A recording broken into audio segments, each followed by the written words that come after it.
तो सभी भाइयों एवं बहनों को नमस्कार। स्वागत है आपका आपके अपने चैनल सक्सेस जंक्शन एक कदम सफलता की ओर में। मेरा नाम है अतुल शुक्ला और हम लेकर के आ गए हैं आपके लिए मध्य प्रदेश पटवारी, एमपी ग्रुप 2 सब ग्रुप 4 भर्ती, एमपीएसआई, एमपीएसआई, कांस्टेबल, एमपीआरईओ, इन सभी भर्ती परीक्षा की दृष्टि से अति महत्वपूर्ण वीडियो है। इस वीडियो में आज हम मैथ और रीजनिंग के पीवाईक्यू कवर करने वाले हैं। प्रीवियस ईयर क्वेश्चंस को कवर करेंगे कि एमपीएसबी ने अब तक किस तरह के प्रश्न एमपी पटवारी और एमपी ग्रुप 2 सब ग्रुप 4 परीक्षा में पूछे हैं। ये सभी एग्जाम की दृष्टि से महत्वपूर्ण है क्योंकि मैथ एक ऐसा सब्जेक्ट है जो सभी एग्जाम में आपको देखने को मिलेगा। और 2 सेकंड वाली ट्रिक हम आपको बता रहे हैं जिससे कि आप तुरंत देख करके प्रश्नों को आसानी के साथ में सॉल्व करें। सारी ट्रिक एकदम सिंपल ट्रिक होगी, आपको अच्छे से समझ में आएगी, ये मेरी गारंटी है। ठीक है, चलिए शुरू करें। तो आज है आपका एमपी पटवारी 2026 के लिए previous year question class number 1 math और रीजनिंग की एक साथ में। ठीक है मेरे भाई, इससे पहले आपको पता है 2500 क्वेश्चन की हम सीरीज चालू कर चुके हैं एमपीजी के, जीके जीएस और करंट अफेयर की, जिसके 500 प्रश्न ऑलरेडी करा चुके हैं। प्रीवियस ईयर क्वेश्चन की बात कर रहे हैं 2026 के जो है प्रीवियस ईयर क्वेश्चन हम करा रहे हैं। और आज दोपहर में 12 बजे क्लास आने वाली है जिसमें हम आपको एमपीएसआई प्री जो जनवरी 2026 में हुआ है उसके 100 क्वेश्चन को करवाने वाले हैं विथ डिटेल सॉल्यूशन। यानी कि क्वेश्चन नंबर 501 से लेकर के 600 नंबर तक के क्वेश्चन आज दोपहर में 12 बजे आपको मिलने वाले हैं। तो सब लोग जरूर जुड़िएगा दोपहर में 12 बजे। चलिए शुरू करें। वीडियो को लाइक करके चैनल को सब्सक्राइब कर दीजिए जिससे आगे आने वाली सारी वीडियो टाइम टू टाइम आपके पास में पहुंच सके। और आप जितना इस वीडियो को शेयर करेंगे, लाइक करेंगे, उसी हिसाब से अगली मैथ रीजनिंग की नेक्स्ट वीडियो भी आने को तैयार रहेगी। शुरू करें, आइए देखते हैं। ये रहा आज का आपका पहला प्रश्न और ये आपका एमपी ग्रुप 2 सब ग्रुप 4 31 मार्च को पूछा गया है एमपीईएसबी के द्वारा। ये आपको ध्यान रखना है। चलिए पहला प्रश्न क्या है, कह रहे हैं सबसे छोटी अभाज्य संख्या और सबसे छोटी भाज्य संख्या का एचसीएफ क्या होगा। आपको ये पता होना चाहिए कि सबसे छोटी अभाज्य संख्या क्या होती है। सर 1 होती है? नहीं भैया, 1 को ना तो हम भाज्य मानते हैं ना अभाज्य मानते हैं। तो सर सबसे छोटी अभाज्य संख्या कौन सी हो जाती है? सबसे छोटी अभाज्य संख्या होती है 2। अगर 2 सबसे छोटी अभाज्य हो गई तो सर भाज्य कौन सी हो जाएगी? 3। नहीं भैया, ये भाज्य नहीं होगी, मतलब कि ये आपकी क्या कहते हैं सबसे छोटी भाज्य संख्या 3 नहीं होगी। तो क्या होगी? सबसे छोटी जो भाज्य संख्या होगी वो आपकी 4 हो जाएगी। भाज्य संख्या का अर्थ होता है जो खुद से भी कटे और एक किसी और अंक से कटे। अब 3 नहीं लेंगे क्योंकि 3 केवल खुद से ही कटता है और 2 तो ऑलरेडी सबसे छोटी अभाज्य संख्या हो गई। तो भाज्य संख्या सबसे छोटी कौन सी हो जाएगी? 4। और सबसे छोटी अभाज्य संख्या कौन सी हो जाएगी? 2 हो जाएगी। इन दोनों का एचसीएफ ही आपको निकालना है, महत्तम समापवर्तक ही निकालना है। महत्तम समापवर्तक जो होगा वो इन दोनों का गैप ही होता है जो सबसे छोटा गैप होता है। तो 2 और 4 के बीच में गैप क्या आ रहा है? 2 आ रहा है। यही आपका एचसीएफ हो जाएगा, यानी ऑप्शन नंबर सी हमारा आंसर हो जाएगा। नहीं तो आप महत्तम समापवर्तक भी निकाल सकते हैं। 2 और 4 का जो एचसीएफ होगा वो कितना आता है? 2 ही आता है। तो पहले प्रश्न का आंसर ऑप्शन नंबर सी यानी कि 2 हो जाएगा। सॉल्यूशन भी आप यहां पर देख सकते हैं और ये 31 मार्च को पूछा गया है शिफ्ट नंबर 1 में एमपी ग्रुप 2 सब ग्रुप 4 पटवारी के एग्जाम में। ठीक है, तो सॉल्यूशन आप यहां पर देख लीजिएगा। इन दोनों का एचसीएफ क्या आ जाएगा? 2 आ जाएगा। चलें आगे बढ़ें। ये रहा आज का अगला प्रश्न। देखिए प्रश्न नंबर 2 कह रहा है भाई प्रश्नवाचक चिन्ह में, प्रश्नवाचक में ये आपका पूरा वो दिया है, एक समीकरण दिया गया है और आपसे कह रहे हैं कि आप ये बताइए कि प्रश्नवाचक चिन्ह के स्थान पर क्या आना चाहिए। प्रश्नवाचक चिन्ह मतलब यहाँ पर दिया गया है, ये पूरा आपको सॉल्व करके आंसर निकालना है। अब जल्दी से ये रहे 4 ऑप्शन आपके सामने, पहले आप सॉल्व कर लीजिए फिर हम आपको सॉल्व करके बताते हैं। ठीक है, ये सारा काम अंडर रूट के अंदर होगा तो हम भी यहाँ पर अंडर रूट लगा लेते हैं और अलग अलग सॉल्व करेंगे। सबसे पहले बॉड मास का यूज करते हुए हम 656 में 16 का भाग देंगे। 656 में 16 का हमने भाग दिया। ठीक है, 16 दूनी 32, 16 थी 48, 16 चौकी 64 हो जाएगा, यानी कि यहाँ पर आ जाएगा 64। ठीक है, 5 में से 4 गई 1, यहाँ पर बचेगा 16। 16 का भाग देंगे तो ये आपका 41 आ जाएगा, यानी यहाँ पर आपका क्या आ जाएगा? 41 आ जाएगा। ठीक है, उसके बाद में आप माइनस लगा दीजिए। अब क्या है, अब 552 में 24 का डिवाइड देना है। ठीक है, 552 में 24 का डिवाइड दे लेते हैं। दीजिए भैया 24 का डिवाइड। 24 दूनी 48 होता है। ठीक है, 15 में से 8 जाएगा, 7 बचेगा, यहाँ पर 72 हो गया। 24 तिहाई 72 होता है। ठीक है, 72 लिख दिया, यानी कि माइनस के 72 आ जाएगा। ठीक है, उसके बाद में 14 × 17, तो 14 × 17 कर दीजिए। ठीक है, 1 मिनट, हाँ अभी सही हो रहा है ना, हाँ ठीक है। अब 14 × 17 करेंगे, 17 चौका 68 की 8 हासिल लगी 6, 17 का 17, 17 और 6 23 हो जाएगा, यानी कि 238 हो जाएगा, 238। अब जब इस पूरे को आप सॉल्व करेंगे, यानी इसमें से इसको घटाएंगे और 238 को जोड़ेंगे, तो ये अंडर रूट के अंदर आ जाएगा आपका 256। सॉल्व करके देख लेना, हम आपको बता दे रहे हैं 256 आ जाएगा, और इसे अंडर रूट से बाहर निकालेंगे तो 16 इसका बिल्कुल सही आंसर आ जाएगा। ऑप्शन नंबर सी आपका बिल्कुल सही आंसर होगा, इसका एग्जैक्ट आंसर 16 होगा। आप सॉल्व करके देख लीजिएगा, वैसे हमने पूरा सॉल्व ही करा दिया है, ठीक है। इसमें इसका भाग देना है, इसमें इसका भाग देना है, दोनों को माइनस कर देना है और 238 को जोड़ देना है। सारी क्रिया अंडर रूट के अंदर होगी, जब जोड़े घटाएंगे 256 आएगा, बाहर निकालेंगे 16 आंसर हो जाएगा। सॉल्यूशन आप यहाँ पर इसका देख सकते हैं, ठीक है मेरे भाई। चलिए आगे बढ़ते हैं। आगे बढ़ने से पहले आप लोग बता दें, जैसा कि आप लोग जानते हैं आपके एमपी ग्रुप 2 सब ग्रुप 4 एग्जाम में बहुत कम समय बचा हुआ है, व्याप हमने वैसे ही नहीं टाइम दिया है। ऐसे में आप किसी वीडियो कोर्स के थ्रू अपना सिलेबस कंप्लीट नहीं कर सकते हैं, और अगर बिना सिलेबस कंप्लीट किए एग्जाम देने जाते हैं तो मेरे भाई कोई मतलब भी नहीं है एग्जाम देने का। तो ऐसे में क्या करें सर, कुछ समझ में नहीं आ रहा है, तो सक्सेस जंक्शन आपके लिए लेकर के आया है एमपी ग्रुप 2 सब ग्रुप 4 भर्ती परीक्षा की दृष्टि से अति महत्वपूर्ण सुपर सिलेक्शन नोट्स। इसमें क्या क्या मिलेगा सर, ये आपका टेलीग्राम पीडीएफ बैच होगा, यानी कि सब कुछ आपको पीडीएफ फॉर्म में मिलने वाला है। और ये जो वीडियो हम करा रहे हैं इसकी भी पीडीएफ आपको इसी ग्रुप में मिलेगी, और इसकी वीडियो लिंक भी आपको इसी ग्रुप में मिलेगी। आगे जितने भी वीडियो आएंगे उन सभी वीडियो ग्रुप की लिंक भी आपको इसमें मिलती रहेगी। सर क्या क्या मिलेगा एक बार बता दीजिए, तो देख लीजिए। सामान्य विज्ञान, हिंदी, अंग्रेजी, गणित, रीजनिंग, कंप्यूटर ज्ञान, मैनेजमेंट, इन सब के complete super selection theory notes रहेंगे, इन सब के कंप्लीट चैप्टर वाइज एमसीक्यू रहेंगे, इन सब के कंप्लीट प्रीवियस ईयर क्वेश्चन यानी कि पीवाईक्यू रहेंगे। जैसे कि इससे पहले हम साइंस का पीवाईक्यू करा चुके हैं, उसके अलावा हिंदी के 500 प्रश्न दे चुके हैं, कंप्यूटर का पीवाईक्यू करा चुके हैं, जीके जीएस का पीवाईक्यू करा चुके हैं, और इन सब के पीवाईक्यू आपको इसी के साथ में मिलने वाले हैं विद डिटेल सॉल्यूशन। सर प्राप्त कैसे करेंगे, तो मात्र 198 रुपये में आपको ये मिलने वाला है। प्राप्त करने के लिए कोई बड़ी प्रक्रिया नहीं है, क्यूआर कोड आपको दिखाई दे रहा है, इसका स्क्रीनशॉट खींच लीजिए। इसी पर आपको जो है कितने का पेमेंट करना है, 198 198 का पेमेंट करना है इसी पर। फिर उस पेमेंट का स्क्रीनशॉट आपको इस व्हाट्सएप नंबर 7052547003 इस पर आपको सेंड कर देना है। जैसे ही आप स्क्रीनशॉट सेंड करेंगे, इसी नंबर से आपको एक प्राइवेट टेलीग्राम ग्रुप की लिंक सेंड कर दी जाएगी, जो कि आपकी एमपी पटवारी ग्रुप 2 सब ग्रुप 4 की रहेगी। उस लिंक पर आप क्लिक करेंगे, वैसे ही आप ज्वाइन चैनल का ऑप्शन आएगा। चैनल को ज्वाइन करते ही आप इस ग्रुप में पहुंच जाएंगे, और ग्रुप में पहुंचते ही आपको सारी पीडीएफ एक तरफ से सब्जेक्ट वाइज लगी हुई मिल जाएंगी। जैसे ऊपर मैनेजमेंट, फिर साइंस, फिर हिंदी, इंग्लिश, फिर कंप्यूटर, इस तरह से जो भी सब्जेक्ट आपको पढ़ना है उस पर क्लिक कीजिए और उसके अंदर पहुंच जाएंगे। उसी सब्जेक्ट का पूरा मैटर आपको वहां पर मिल जाएगा। लास्ट में आपको हम लेआउट भी इसका दिखा देंगे, ठीक है। 15 अगस्त का ऑफर हम यहाँ पर ले आते हैं और 198 को काट करके 188 कर देते हैं। तो जो लोग अभी वीडियो देख रहे हैं, 188 रुपये का पेमेंट करके आप लोग ये नोट्स प्राप्त कर सकते हैं।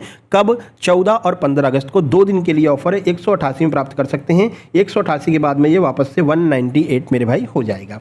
सारी बातें उम्मीद करते हैं आपके समझ में आ गई होंगी। लास्ट में आपको डेमो भी दिखा देंगे कि किस तरह के मैनेजमेंट के नोट्स हैं और किस तरह का टेलीग्राम का लेआउट देखने को मिलता है। चलिए आगे बढ़ें, चलिए आगे बढ़ते हैं और चलते हैं अगले प्रश्न की ओर। प्रश्न नंबर 3 ये रहा आपके सामने। क्या कह रहे हैं, चलिए देखते हैं। कह रहे हैं वाई एवं जेड किसी काम को 50 दिन में कर सकते हैं, ठीक है मेरे भाई। उन्होंने 15 दिन तक एक साथ काम किया, उसके बाद में काम को छोड़ दिया। काम का कितना भाग शेष बचा है। हम जानते हैं जो भी हम काम टोटल निकाल लेते हैं उसको अगर एक में से घटा दें तो उसका शेष भाग निकल करके आ जाता है। हाँ सर ये तो हमको पता है। कह रहे हैं दोनों 50 दिन में काम को कर सकते हैं, ठीक है। काम किया कितने दिन, सर केवल 15 दिन इन्होंने काम किया है। तो अब यहाँ पर निकाल लेते हैं कि कितना काम हो चुका है। 5 से काट दो, 5 से 15, 5 दहाम में 50 आ जाएगा। 3/10 काम सर हो चुका है। तो भाई बचा कितना है सर, इसी 3/10 को सर एक में से घटा दो। घटा देते हैं भैया, एलसीएम लो, 10 आ जाएगा।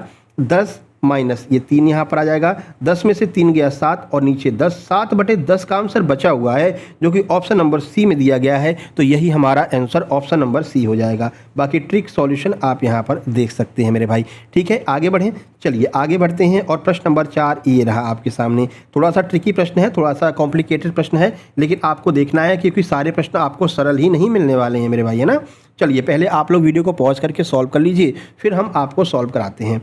चलिए देखिए कह रहे हैं अल्फा और बीटा समीकरण x square minus 8x minus 48 बराबर 0 के मूल हैं, तो वो समीकरण ज्ञात कीजिए जिसके मूल 1 अपॉन अल्फा और 1 अपॉन बीटा है। यानी मूलों को इन्होंने चेंज कर दिया है, तो आप भी मूलों को चेंज कर देंगे। जहाँ जहाँ पर x है वहाँ वहाँ पर हम 1 अपॉन x लिख देंगे मेरे भाई, ठीक है, इस समीकरण में। चलिए अगर हम इसके डायरेक्ट ट्रिक की बात करते हैं तो हम जानते हैं भाई किसी भी समीकरण का जो समीकरण होता है नॉर्मली वो क्या होता है, A X square plus B X plus C होता है। इसी वे में आपको सारे के सारे समीकरण देखने को मिलेंगे। ये भी आप देखिए इसी में ही इसी वे में लिखा हुआ है, ए एक्स स्क्वायर प्लस के बी एक्स प्लस के सी लिखा हुआ है, ठीक है। और वो माइनस जो लगा है उसको छोड़ दीजिए, अभी एक नॉर्मल आपको बता रहे हैं। अगर ये नॉर्मल लिखा है तो इसमें लिखेंगे, लेकिन अगर इसको उल्टा करने को बोला जाए कि भैया मूल जो है वो हमने पलट दिए हैं, 1 अपॉन अल्फा 1 अपॉन बीटा कर दिए हैं, तो अब जो समीकरण बनेगा ना वो समीकरण इसका उल्टा हो जाएगा। वो समीकरण क्या हो जाएगा, सी एक्स स्क्वायर प्लस के बी एक्स प्लस के ए हो जाएगा, और सबके चिन्हों को बदल देंगे, आपका सीधे सीधे आंसर आ जाएगा। जब हम ऐसा करेंगे तो सी एक्स स्क्वायर का मतलब 48 एक्स स्क्वायर हो जाएगा, ठीक है। ये देखो ये 48 है, ये 48 एक्स स्क्वायर हो जाएगा। उसके बाद में कह रहे हैं सर बी एक्स कर दो, तो बी एक्स का मतलब क्या हो जाएगा, 8 एक्स हो जाएगा, ठीक है, 8 एक्स। अभी पूरा चिन्ह सही थी ले रहे हैं, ठीक है। उसके बाद कह रहे हैं केवल सी लिख दो, यानी कि यहाँ पर 1 आ जाएगा प्लस का, लेकिन हमने कहा है लास्ट में आप क्या करेंगे, सबके चिन्हों को बदल देंगे, तो ये माइनस का हो जाएगा, ये प्लस का हो जाएगा, ये माइनस का हो जाएगा। अब ऐसे तो लिख नहीं सकते हैं, तो हम क्या करेंगे, इनके चिन्हों को बदलते हुए लिख देंगे, यानी ठीक है। तो ये 48 एक्स स्क्वायर जो है इसको आप क्या कर देंगे, 48 एक्स स्क्वायर प्लस के 8 एक्स माइनस का 1 कर देंगे, ये आपका आंसर आ जाएगा, ठीक है। तो ये तो सीधे सीधे ट्रिक वाला हो गया है, लेकिन ये सर आया कैसे वो तो बता दीजिए। तो चलो हम प्रॉपर वे में इसको सॉल्व कर लेते हैं कि कैसे इसको हम करते हैं। हमने आपको बताया भाई जहाँ जहाँ पर x है 1 अपॉन एक्स लिख दीजिए, ठीक है सर। यहाँ पर एक्स स्क्वायर है, इसको 1 अपॉन एक्स स्क्वायर लिख देते हैं, ठीक है। यहाँ पर माइनस 8x है, इसको 8/x लिख देते हैं, ठीक है। यहाँ पर माइनस 48 है, तो माइनस 48 का हम क्या करेंगे, माइनस 48 को माइनस 48 ही लिखे रहने देंगे, क्योंकि यहाँ पर कुछ वो नहीं आया, क्या x वगैरह आया नहीं, तो जहाँ पर x नहीं आया उसको वैसे का वैसा छोड़ दीजिए। एलसीएम ले लीजिए मेरे भाई, एक्स स्क्वायर एलसीएम आ जाएगा, ठीक है। तो यहाँ पर तो 1 बचेगा, ठीक है। यहाँ पर क्या बचेगा, 1x से 1x कट जाएगा, माइनस के 8x बचेगा, ठीक है। और यहाँ पर क्या रहेगा, यहाँ पर माइनस के 48 एक्स स्क्वायर हो जाएगा, ठीक है मेरे भाई। बराबर में 0 तो चलता रहेगा। अब इस एक्स स्क्वायर का गुणा 0 में हो जाएगा, तो ये एक्स स्क्वायर तो खत्म। अब हमारे पास में क्या बचा है, हमारे पास में बचा है सर माइनस के 48 एक्स स्क्वायर, ठीक है, माइनस के 8x बचा है और प्लस का 1 बचा है, ठीक है। वही आ गया जो अभी आया था, है ना, जो अभी हमने आपको बताया था। अब ये पूरा हमारे पास में समीकरण आ गया है फाइनल, लेकिन हम इसको ऐसे नहीं लिख सकते हैं, क्योंकि किसी भी अगर आप समीकरण को लिख रहे हैं तो उसके शुरुआत में माइनस नहीं लग सकता है। तो ऐसे में हम क्या करेंगे, माइनस का भाग दे देंगे इन सब में, या फिर माइनस का गुणा कर देंगे इन सब में, यानी इन सब का चिन्ह बदल जाएगा। जब इन सब का चिन्ह बदलेगा तो फाइनल आंसर क्या आ जाएगा, फाइनल आंसर होगा, इसका चिन्ह बदल दीजिए, 48x स्क्वायर हो जाएगा, ठीक है। माइनस 8x है, इसका चिन्ह बदलेगा तो प्लस 8x हो जाएगा, ठीक है। प्लस का 1 है, इसका चिन्ह बदलेगा तो माइनस का 1 हो जाएगा। यानी कि अब देख लीजिए ये वाला आंसर कहाँ पर आ रहा है, तो सर ये वाला आंसर हमारे ऑप्शन नंबर डी में आ रहा है, तो ऑप्शन नंबर डी ही हमारा सही आंसर हो जाएगा। तो पहले हमने आपको ट्रिक बता दिया कि sir C X square plus B X plus C में लिख सकते हैं, लेकिन अब ट्रिक नहीं समझ में आ रही है, कोई दिक्कत नहीं है, हमने पूरा डिटेल सॉल्व करके बता दिया, ठीक है। हमने क्या किया था, इन्होंने खुद कहा था कि भाई इसका रेसिप्रोकल कर दीजिए, यानी उल्टा कर दीजिए, यानी कि इनके जो मूल अल्फा बीटा में थे ना वो 1 अपॉन अल्फा 1 अपॉन बीटा हो गए। तो हमने भी वही किया, जहाँ जहाँ पर x लिखा था वहाँ पर हमने 1 अपॉन x रख दिया, फिर आराम से हमने जो है एलसीएम लेकर के सॉल्व किया, और ये पूरा हमारे पास में इक्वेशन आ गया। लेकिन इक्वेशन की शुरुआत कभी भी हम माइनस से नहीं करेंगे, ना ही हमारे ऑप्शन में माइनस से दिया गया है। तो हम क्या करेंगे, इन सब के चिन्ह को बदल देंगे, और सबके चिन्ह बदलने के लिए माइनस का गुणा कर देंगे। माइनस का गुणा करेंगे तो ये प्लस का हो जाएगा, ये भी प्लस का हो जाएगा, ये बेचारा एक प्लस का था तो ये माइनस का हो जाएगा। जब हमने ये सब प्रक्रिया करी तो हमारे पास final answer option number D निकल करके आ गया, ठीक है। बाकी सॉल्यूशन और ट्रिक आप यहाँ पर देख सकते हैं। जो फाइनल ट्रिक होती है वो क्या हो जाती है, C X square B X plus A हो जाती है जब रेसिप्रोकल की बात की जाए। नॉर्मल क्या होता है, normal A X square plus B X plus C होता है। वैसे हमने पूरा डिटेल में आपको सॉल्व करके बता दिया है। उम्मीद करते हैं सारी चीज़ें आपके समझ में आ गई होंगी। चलिए आगे बढ़ें, प्रश्न नंबर 6 देखते हैं। प्रश्न नंबर 6 क्या कह रहे हैं, प्रश्न नंबर 6 कह रहे हैं भाई एक बैग का विक्रय मूल्य उसके लागत मूल्य का 8/5 गुना है, तो प्रतिशत लाभ बता दीजिए। क्या कह रहे हैं भाई, 8/5 गुना है। जब भी आपसे कहें कि विक्रय मूल्य उसकी लागत मूल्य का, यानी कि नीचे वाली जो वैल्यू होगी वो क्या होगी, लागत मूल्य सीपी हो जाएगी। ठीक है मेरे भाई, ऊपर वाली जो वैल्यू क्या होगी, ये सेलिंग प्राइस यानी कि एसपी हो जाएगी। अब हमारे पास में सीपी दिया है, एसपी दिया है, निकालना क्या है, प्रतिशत लाभ ही तो निकालना है। तो भाई प्रतिशत लाभ का सूत्र क्या होता है, प्रतिशत लाभ का सूत्र होता है कि एसपी में से सीपी घटा दो और नीचे सीपी लिख करके 100 का गुणा कर दो। सर हमारा प्रतिशत निकल करके आ जाता है, तो हम भी ऐसा ही करते हैं भाई। 8 में से 5 घटाएंगे, क्या बचेगा, 3 बचेगा। नीचे सीपी लिखना है, सर सीपी क्या होता है 5, तो 5 यहाँ पर लिख दिया, गुणा में 100 कर दीजिए, आपका आंसर आ जाएगा। 5 से काटा, 20 बार गया, 20 का 3 में गुणा किया, 60% हमारा आंसर आ गया, जो कि हमारे ऑप्शन नंबर सी में दिया गया है। तो ऑप्शन नंबर सी ही हमारा सही आंसर हो जाएगा मेरे भाई। आगे बढ़े, चलिए आगे बढ़ते हैं। पूरा सॉल्यूशन हमने यहाँ पर दे रखा है, आप आराम से देख सकते हैं। सिंपल ट्रिकी वे में बताया है आपको, है ना। ट्रिक भी ऐसी होनी चाहिए जो समझ में आए। भाई यहाँ पर थोड़ा कन्फ्यूजन हो रहा था ट्रिक को समझने में, तो हमने आपको डिटेल सॉल्यूशन करके बता दिया, ठीक है। और यहाँ पर ट्रिक भी लिख करके बता दी है। तो अगर ट्रिकी में कोई भी दिक्कत आता है ट्रिक को समझने में, तो हम आपको डिटेल सॉल्यूशन भी साथ साथ में बता देंगे मेरे भाई, ठीक है। तो बिल्कुल आपको परेशानी नहीं होने वाली है। वीडियो को अंत तक देखिएगा, आपको बहुत अच्छा लगेगा। चलिए आगे बढ़ते हैं। चलिए प्रश्न नंबर 6 ये रहा हमारे सामने, देखिए क्या कह रहे हैं। कह रहे हैं मेरे भाई कि एक कार्य को पूरा करने के लिए पी की कार्यक्षमता क्यू की आधी है, यानी पी, क्यू और आर के बारे में यहाँ पर बात की जा रही है। कह रहे हैं पी की कार्यक्षमता क्यू की आधी है। अगर हम पी को 1 मान लें तो क्यू को 2 मान लेंगे, तो पी की कार्यक्षमता क्यू की आधी हो जाएगी। हाँ सर हो तो जाएगी। और जो आर की कार्यक्षमता है वो पी से 3 गुना है। अगर पी की कार्यक्षमता 1 है और आर की 3 गुना है, यानी आर की 3 हो जाएगी। तो ये रहा हमारे सामने इनकी कार्यक्षमता का अनुपात आ गया। 1, 2, 3 के अनुपात में ये काम करते हैं। अब ये सभी मिलकर के काम करते हैं, तो काम को 10 दिन में पूरा कर सकते हैं। तो मेरे भाई टोटल वर्क हम निकाल सकते हैं कि नहीं निकाल सकते हैं। भाई 10 दिन में इन्होंने काम किया और 1, 2, 3 की यूनिट से काम किया, तो तीनों मिलकर के अगर 10 दिन काम करते हैं तो एक दिन में कितना काम करेंगे, 3 और 2 5, 5 और 1 6, एक दिन में ये 6 यूनिट काम करेंगे। कह रहे हैं कि 10 दिन तक काम किया तो टोटल काम कितना हो गया, 60 यूनिट काम हो गया। टोटल काम 60 यूनिट हो गया। कह रहे हैं कि पी अकेले इस काम को कितने दिन में करेगा। भाई टोटल काम 60 यूनिट है, पी एक दिन में 1 यूनिट करता है, तो 60 यूनिट काम कितने दिन में करेगा, 60 दिन में करेगा मेरे भाई। 60 कहाँ पर है, ऑप्शन नंबर डी में है। ऑप्शन नंबर डी ही हमारा सही आंसर हो जाएगा। और यहाँ पर आप देख सकते हैं ये आपका एमपी ग्रुप 2 सब ग्रुप 4 एग्जाम 30 मार्च शिफ्ट 1 में पूछा गया है। पूरा सॉल्यूशन भी हमने आपको यहाँ पर बता दिया है। तो जब आप पीडीएफ लेकर के इसको रिवाइज करेंगे तो यहाँ से आप इसका सॉल्यूशन भी देख सकेंगे मेरे भाई, ठीक है। चलो 7 नंबर पर चलते हैं। 7 नंबर क्या कह रहा है, कह रहे हैं दो संख्याओं का जो महत्तम समापवर्तक यानी कि जो HCF है ना मेरे भाई, वो कितना है, 29 है। ठीक है सर, उन संख्याओं के लघुत्तम समापवर्तक के जो अन्य 2 गुणनखंड हैं, यानी कि LCM के जो 2 गुणनखंड है ना, वो क्या है, 11 और 12 हैं। ठीक है, कह रहे हैं उन दोनों में सबसे बड़ी संख्या क्या है। अगर जब भी आपसे बड़ी संख्या पूछी जाए तो बड़ी वाले का गुणा इसमें कर दो, छोटी संख्या पूछी जाए तो छोटे वाले का गुणा इसमें कर दो। HCF में अभी बड़ी वाली संख्या पूछी जा रही है, तो हम क्या करेंगे, 29 में क्या करेंगे, बड़ी संख्या 12 का गुणा कर देंगे। 12 नंबे 108, 108 की 8 हासिल लगी 10, 12 दूनी 24, 24 और 10 कितना हो जाएगा, 34 हो जाएगा। 348 हमारा आंसर होगा। ऑप्शन नंबर सी में ये आंसर दिया गया है। अच्छा मेरे भाई एक बात ध्यान रखना, जब भी हम अगले प्रश्न पर पहुंच रहे हैं तो आप वीडियो को पॉज कर लीजिए, पॉज करके पहले खुद सॉल्व कर लिया कीजिए, उसके बाद हमारा आंसर देखा कीजिए। इससे आपकी प्रैक्टिस भी साथ साथ में होती चलेगी प्रीवियस ईयर क्वेश्चन की। सारी बातें समझ में आ रही हैं तो कमेंट बॉक्स में कमेंट भी आपको कर देना है। इसमें क्या रहेगा, 19 प्रश्न इन्होंने 31 तारीख की फर्स्ट शिफ्ट में 19 प्रश्न मैथमेटिक्स के पूछे थे और 20 प्रश्न लगभग इन्होंने रीजनिंग के पूछे थे। तो ये पूरा आज हम आपको करवा देंगे, ठीक है। मैथ रीजनिंग एक साथ में करवाएंगे और इसकी PDF जो है आपको टेलीग्राम ग्रुप में रीजनिंग वाले सेक्शन में मिलेगी, क्योंकि मैथ में काफ़ी सारी PDF डली हुई हैं, तो रीजनिंग में केवल रीजनिंग की थ्योरी वाली PDF है और एक ही PDF है, तो वहाँ पर इसके जो क्वेश्चन है मैथ रीजनिंग के एक साथ में हम डाल दिया करेंगे, ठीक है। तो इसका PDF आपको वहाँ पर मिलेगा।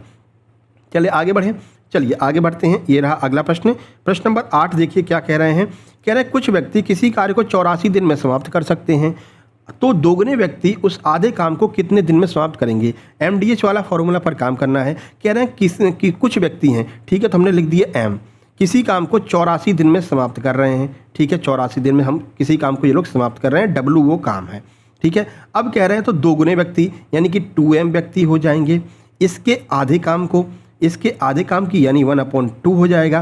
कितने दिनों में समाप्त करेंगे, यानी D यहाँ पर आ जाएगा। लो भैया इक्वेशन बन गया, अब तो आप सॉल्व कर ही सकते हैं, कोई दिक्कत नहीं होगी। अब ये 1/2 जो है इसको ऊपर ले जाएंगे तो ये 2 यहाँ पर पहुँच जाएगा, यहाँ से हट जाएगा मेरे भाई। अब काटा पीटी कर लो, काटा पीटी कर लो मेरे भाई। भाई डब्लू से डब्लू खत्म, एम से एम खत्म, 2 दूनी 4, 4 का भाग जब हम 84 में देंगे तो 4 दूनी 8, 4 एकन 4, यानी 21 दिन निकल करके आएगा, जो कि ऑप्शन नंबर ए में दिया गया है। तो 21 हमारा बिल्कुल सही आंसर हो जाएगा। MDH फॉर्मूला से हमने इस प्रश्न को उड़ा लिया। ठीक है मेरे भाई, अगर थोड़ी बहुत दिक्कत आ रही तो वीडियो को फिर से पीछे कर दीजिए डॉट डॉट डॉट करके, तो 10 सेकंड पीछे हो जाएगा, वहाँ से फिर से आप देख सकते हैं। कोई लाइव वीडियो तो है नहीं, रिकॉर्डिंग वीडियो है, आप आराम से इसको आगे पीछे करके देख सकते हैं मेरे भाई। ठीक है, आगे बढ़ें, सॉल्यूशन आप यहाँ पर देख लीजिएगा। चलो आगे बढ़ते हैं, प्रश्न नंबर 9 की ओर चलते हैं। क्या कह रहे हैं प्रश्न नंबर 9 देखिए। प्रश्न नंबर 9 है, ये कह रहा भाई एक दूध विक्रेता के पास 15 लीटर, 45 लीटर और 90 लीटर दूध है अलग अलग। यानी कह रहे हैं कि भाई 15 लीटर बकरी का दूध है, तो बकरी का दूध कितना हो गया, 15 लीटर हो गया। 45 लीटर भैंस का है, तो भैंस को क्या BH लिख दें, BH लिख देते हैं। 45 लीटर BH यानी भैंस का दूध है। काऊ का कितना है, 90 लीटर दूध है। कह रहे हैं यदि वह उन्हें डिब्बे में पैक करना चाहता है, वो सोच रहा है एक डिब्बे में पैक कर दें इसको, तो प्रत्येक डिब्बे में समान लीटर दूध हो, यानी कि प्रत्येक डिब्बे में उतना ही दूध आना चाहिए जितना हर डिब्बे में है, यानी कि एक समान दूध होना चाहिए। तो किसी भी 2 प्रकार के दूध को एक डिब्बे में ना मिला, यानी कि ये जो 2 प्रकार यानी बकरी और गाय के दूध को ना मिला दे, बकरी और भैंस के दूध को ना मिला दे, यानी मिक्सचर भी नहीं होना चाहिए। तो कह रहे हैं कि आवश्यक न्यूनतम डिब्बों की संख्या बताइए कि कितने डिब्बों में इसको वो पैक कर सकता है। चलो पहले ये निकाल लेते हैं इनका HCF। ठीक है, इनका HCF निकाल लीजिए 15, 45 और 90 का। इससे हमें ये पता चल जाएगा कि प्रत्येक डिब्बे में कितना दूध ये भर रहा है। तो 15, 45 और 90, ये एक छोटी से छोटी संख्या, ये किससे कट रहा है पहले ये बताइए। तो भाई ये 15 से कट रहा है, तीनों 15 से ये भी कट रहा है, ये भी कट रहा है, ये भी कट रहा है। तो HCF इसका क्या आ जाएगा, HCF सर 15 आ जाएगा, यानी कि प्रत्येक दूध के डिब्बे में 15 लीटर दूध आएगा। अब कह रहे हैं कि न्यूनतम डिब्बों की संख्या बता दीजिए। तो भाई अब इस 15 का भाग इन सब में दे दो। ठीक है, इन सब में 15 का भाग दे दो। HCF जो निकल करके आ गया ना, उसी का इसमें भाग दे दो। तो 15 का भाग 15 में दिया तो 1 डिब्बा निकल करके आ गया। 15 का भाग 45 में दिया तो 3 डिब्बा निकल करके आ गया। 15 का भाग 90 में दिया तो 6 डिब्बे निकल करके आ गए। अब टोटल डिब्बे जोड़ लो भाई, 6 और 3 9, 9 और 1 10, 10 डिब्बों में ये पूरा का पूरा दूध आ जाने वाला है। ठीक है, इस तरह से आप इस प्रश्न को सॉल्व कर सकते हैं। पहले हमने HCF निकाल लिया, हमको पता चलेगा कि कितना दूध आएगा एक डिब्बे में। अब ये कह रहे हैं कि न्यूनतम डिब्बों की संख्या बता दीजिए। तो भाई 15 लीटर दूध तो बकरी का था, 45 लीटर तो भैंस का था, 90 लीटर गाय का था। अब डिब्बों की संख्या निकालनी, तो 15 का भाग दे दो जो HCF निकला है। तो ये पूरे बकरी के डिब्बे को हम पूरे बकरी के दूध को 1 डिब्बे में कवर कर लेंगे, पूरे भैंस के दूध को 3 डिब्बे में कवर कर लेंगे, पूरे गाय को दूध को हम 6 डिब्बे में कवर कर लेंगे। 15 एकन 15, 15 3 45, 15 6 90, बस तीनों को हमने जोड़ लिया, 6 3 9, 9 और 1 10, यानी कि 10 डिब्बे में पूरा का पूरा दूध समाहित हो जाएगा मेरे भाई। ठीक है, सॉल्यूशन आप यहाँ पर देख सकते हैं। आगे बढ़ें, चलिए प्रश्न नंबर 10 देखिए। भाषा वाला प्रश्न है, 2 परिमेय संख्याओं का LCM व HCF समान है तो वो संख्याएं क्या होंगी। भाई सीधे सीधे हमने सुना है, पढ़ा है, देखा है कि वे 2 संख्याओं का LCM और HCF का गुणनफल उन संख्याओं के योग के बराबर होता है। तो भाई वही पूछ रहे हैं, भाई दोनों संख्या क्या होंगी। जब इनका LCM और HCF समान है तो भाई दोनों संख्याएं भी कैसी होनी चाहिए, समान ही होनी चाहिए, यानी वो दोनों संख्याएं कैसी होनी चाहिए, इक्वल होनी चाहिए। ऑप्शन नंबर बी हमारा सही आंसर हो जाएगा। भाषा वाला ये क्वेश्चन था। 2 संख्याओं का LCM और HCF केवल तभी समान होता है जब वो 2 संख्याएं आपस में भी एक समान हों। ठीक है, आगे बढ़ें, चलिए आगे बढ़ते हैं। प्रश्न नंबर 11 देखिए। प्रश्न नंबर 11 क्या कह रहा है, कह रहे 7 संख्याओं का औसत, 7 संख्याओं का औसत, 1 मिनट AC बंद कर दें, काफी टाइम से चल रहा है। देखो कह रहे 7 संख्याओं का औसत 45 है। यदि एक संख्या को छोड़ दिया जाए तो औसत 35 हो जाता है। तो आप हमें ये बताइए कि छोड़ी गई संख्या क्या है। ये 4 ऑप्शन आपके सामने हैं, पहले आप इसको देख लो, फिर हम आपको ट्रिक बता देते हैं कि कैसे ऐसे प्रश्नों को हम कैसे सॉल्व करेंगे। ठीक है, एवरेज वाला ये अच्छा प्रश्न है, कन्फ्यूजन वाला प्रश्न है, एक बहुत ही सिंपल सी ट्रिक है और इस तरह के प्रश्न बहुत आते हैं। ठीक है, आपने सॉल्व कर लिया होगा। अब चलो आपको बताते हैं ट्रिक क्या है। अगर हमसे पूछी जाए भाई छोड़ी गई संख्या बता दीजिए, है ना, किसी भी औसत में छोड़ी गई संख्या आपसे पूछी जाए तो एक सामान्य सा सूत्र होता है या सामान्य सी ट्रिक होती है। क्या करना है, जो पुराना औसत दे रखा है, आपको पुराना औसत दे रखा है, ठीक है, इसमें जोड़ना है क्या, इसमें जोड़ना है जो पुराने व्यक्तियों की संख्या थी। जैसे 7 है तो 7 में से 1 घटा दो, तो पुराने व्यक्तियों की संख्या यानी कि पर्सन्स में से 1 घटा दो। ठीक है, क्योंकि यहाँ पर 1 घटा रहा है ना भाई, एक ही संख्या तो छोड़ रहा है, 2 संख्या छोड़ता तो 2 घटा देते, 3 छोड़ता तो 3 घटा देते। कह रहा कि एक संख्या को हम छोड़ देते हैं, एक संख्या को छोड़ दिया तो 1 हमने घटा दिया। ठीक है, और उसमें 10 का गुणा कर दो, आपका आंसर निकल करके आ जाएगा। ठीक है, अच्छा सर ये 10 का गुणा क्यों किया, क्योंकि भाई पहले औसत 45 था और अब औसत 35 हो गया है। इनका जो डिफरेंस था वो डिफरेंस हमने यहाँ पर लिख दिया है। चलो सॉल्व कर लेते हैं। भाई कह रहे हैं कि भाई पुराना जो औसत था वो कितना था, 45 था। ठीक है, पुराने जो व्यक्ति थे वो कितने थे, 7 थे, पहले 7 थे। कह रहा है कि एक व्यक्ति को हमने छोड़ दिया तो 7 में से 1 घटा दो, कितना हो गया, 6 हो गया। और गुणा में ये 10 हम रखेंगे, किसका डिफरेंस, इस 45 और 35 का डिफरेंस। पहले 45 था, अब 35 हो गया, डिफरेंस कितना आया, 10 का डिफरेंस आया है। बस अब सॉल्व कर लो मेरे भाई इसको, ठीक है। चलो इसको सॉल्व कर लेते हैं। ये तो 45 का 45 ही रहेगा, 10 और 6 का गुणा किया 60 हो जाएगा। 60 और 45 को जब हम जोड़ेंगे तो आंसर हमारा 105 आएगा, जो कि ऑप्शन नंबर बी में दिया गया है। ठीक है मेरे भाई, ये बहुत सिंपल सी ट्रिक थी, आप खुद यहाँ पर देख सकते हैं। छोड़ी गई संख्या अगर हमको ज्ञात करना है तो जो पुराना वाला एवरेज, पुराना जो एवरेज है उसको लिख देंगे, उसके बाद में प्लस करेंगे जो पुराने व्यक्तियों की संख्या थी या फिर संख्याओं की संख्या थी। तो पहले 7 थी, 1 कम हो रही है, अगर 1 कम हो रही तो 1 घटा दो, 2 कम हो रही तो 2 घटा दो, 3 कम हो रही 3 घटा दो। तो भाई 1 कम हो रही थी तो 1 घटा दिया हमने, 7 में से 1 घटाया 6 आ गया। फिर इन दोनों का जो गैप आ रहा था 45 और 35 का कितना था, 10 का गैप था, तो 10 का हमने गुणा कर दिया और सॉल्व कर लिया, तो 105 हमारा सही आंसर निकल करके आ जाएगा। ठीक है, सॉल्यूशन आप यहाँ पर देख सकते हैं। आगे बढ़ें, चलिए प्रश्न नंबर 12 की ओर चलते हैं। देखो क्या कह रहे हैं, ये भी बहुत सामान्य सी ट्रिक वाला सूत्र है, मतलब ट्रिक वाला सवाल है। पहले प्रश्न पढ़ लें, है ना, उसके बाद आपको दिखाते हैं। कह रहे भाई ए और बी 60 किलोमीटर दूर है, यानी ए यहाँ पर है, बी यहाँ पर है, दूरी कितनी है, 60 किलोमीटर है। उसी समय ए से एक बस निकलती है, दूसरी बस बी से निकलती है। यदि वे एक दिशा में यात्रा करते हैं तो 6 घंटे बाद मिलेंगे, ठीक है। यदि वे विपरीत दिशा में यात्रा करते हैं तो 2 घंटे बाद मिलेंगे। तो आप बताइए कि बस की उच्चतम हाई स्पीड कितनी है। देखो इसके लिए आपने एक सूत्र पढ़ा होगा कि जब कोई व्यक्ति एक ही दूरी को 2 बार तय करता है, यानी कि गया और वापस आया, तो आपने एक सूत्र पढ़ा होगा 2ab upon a plus B.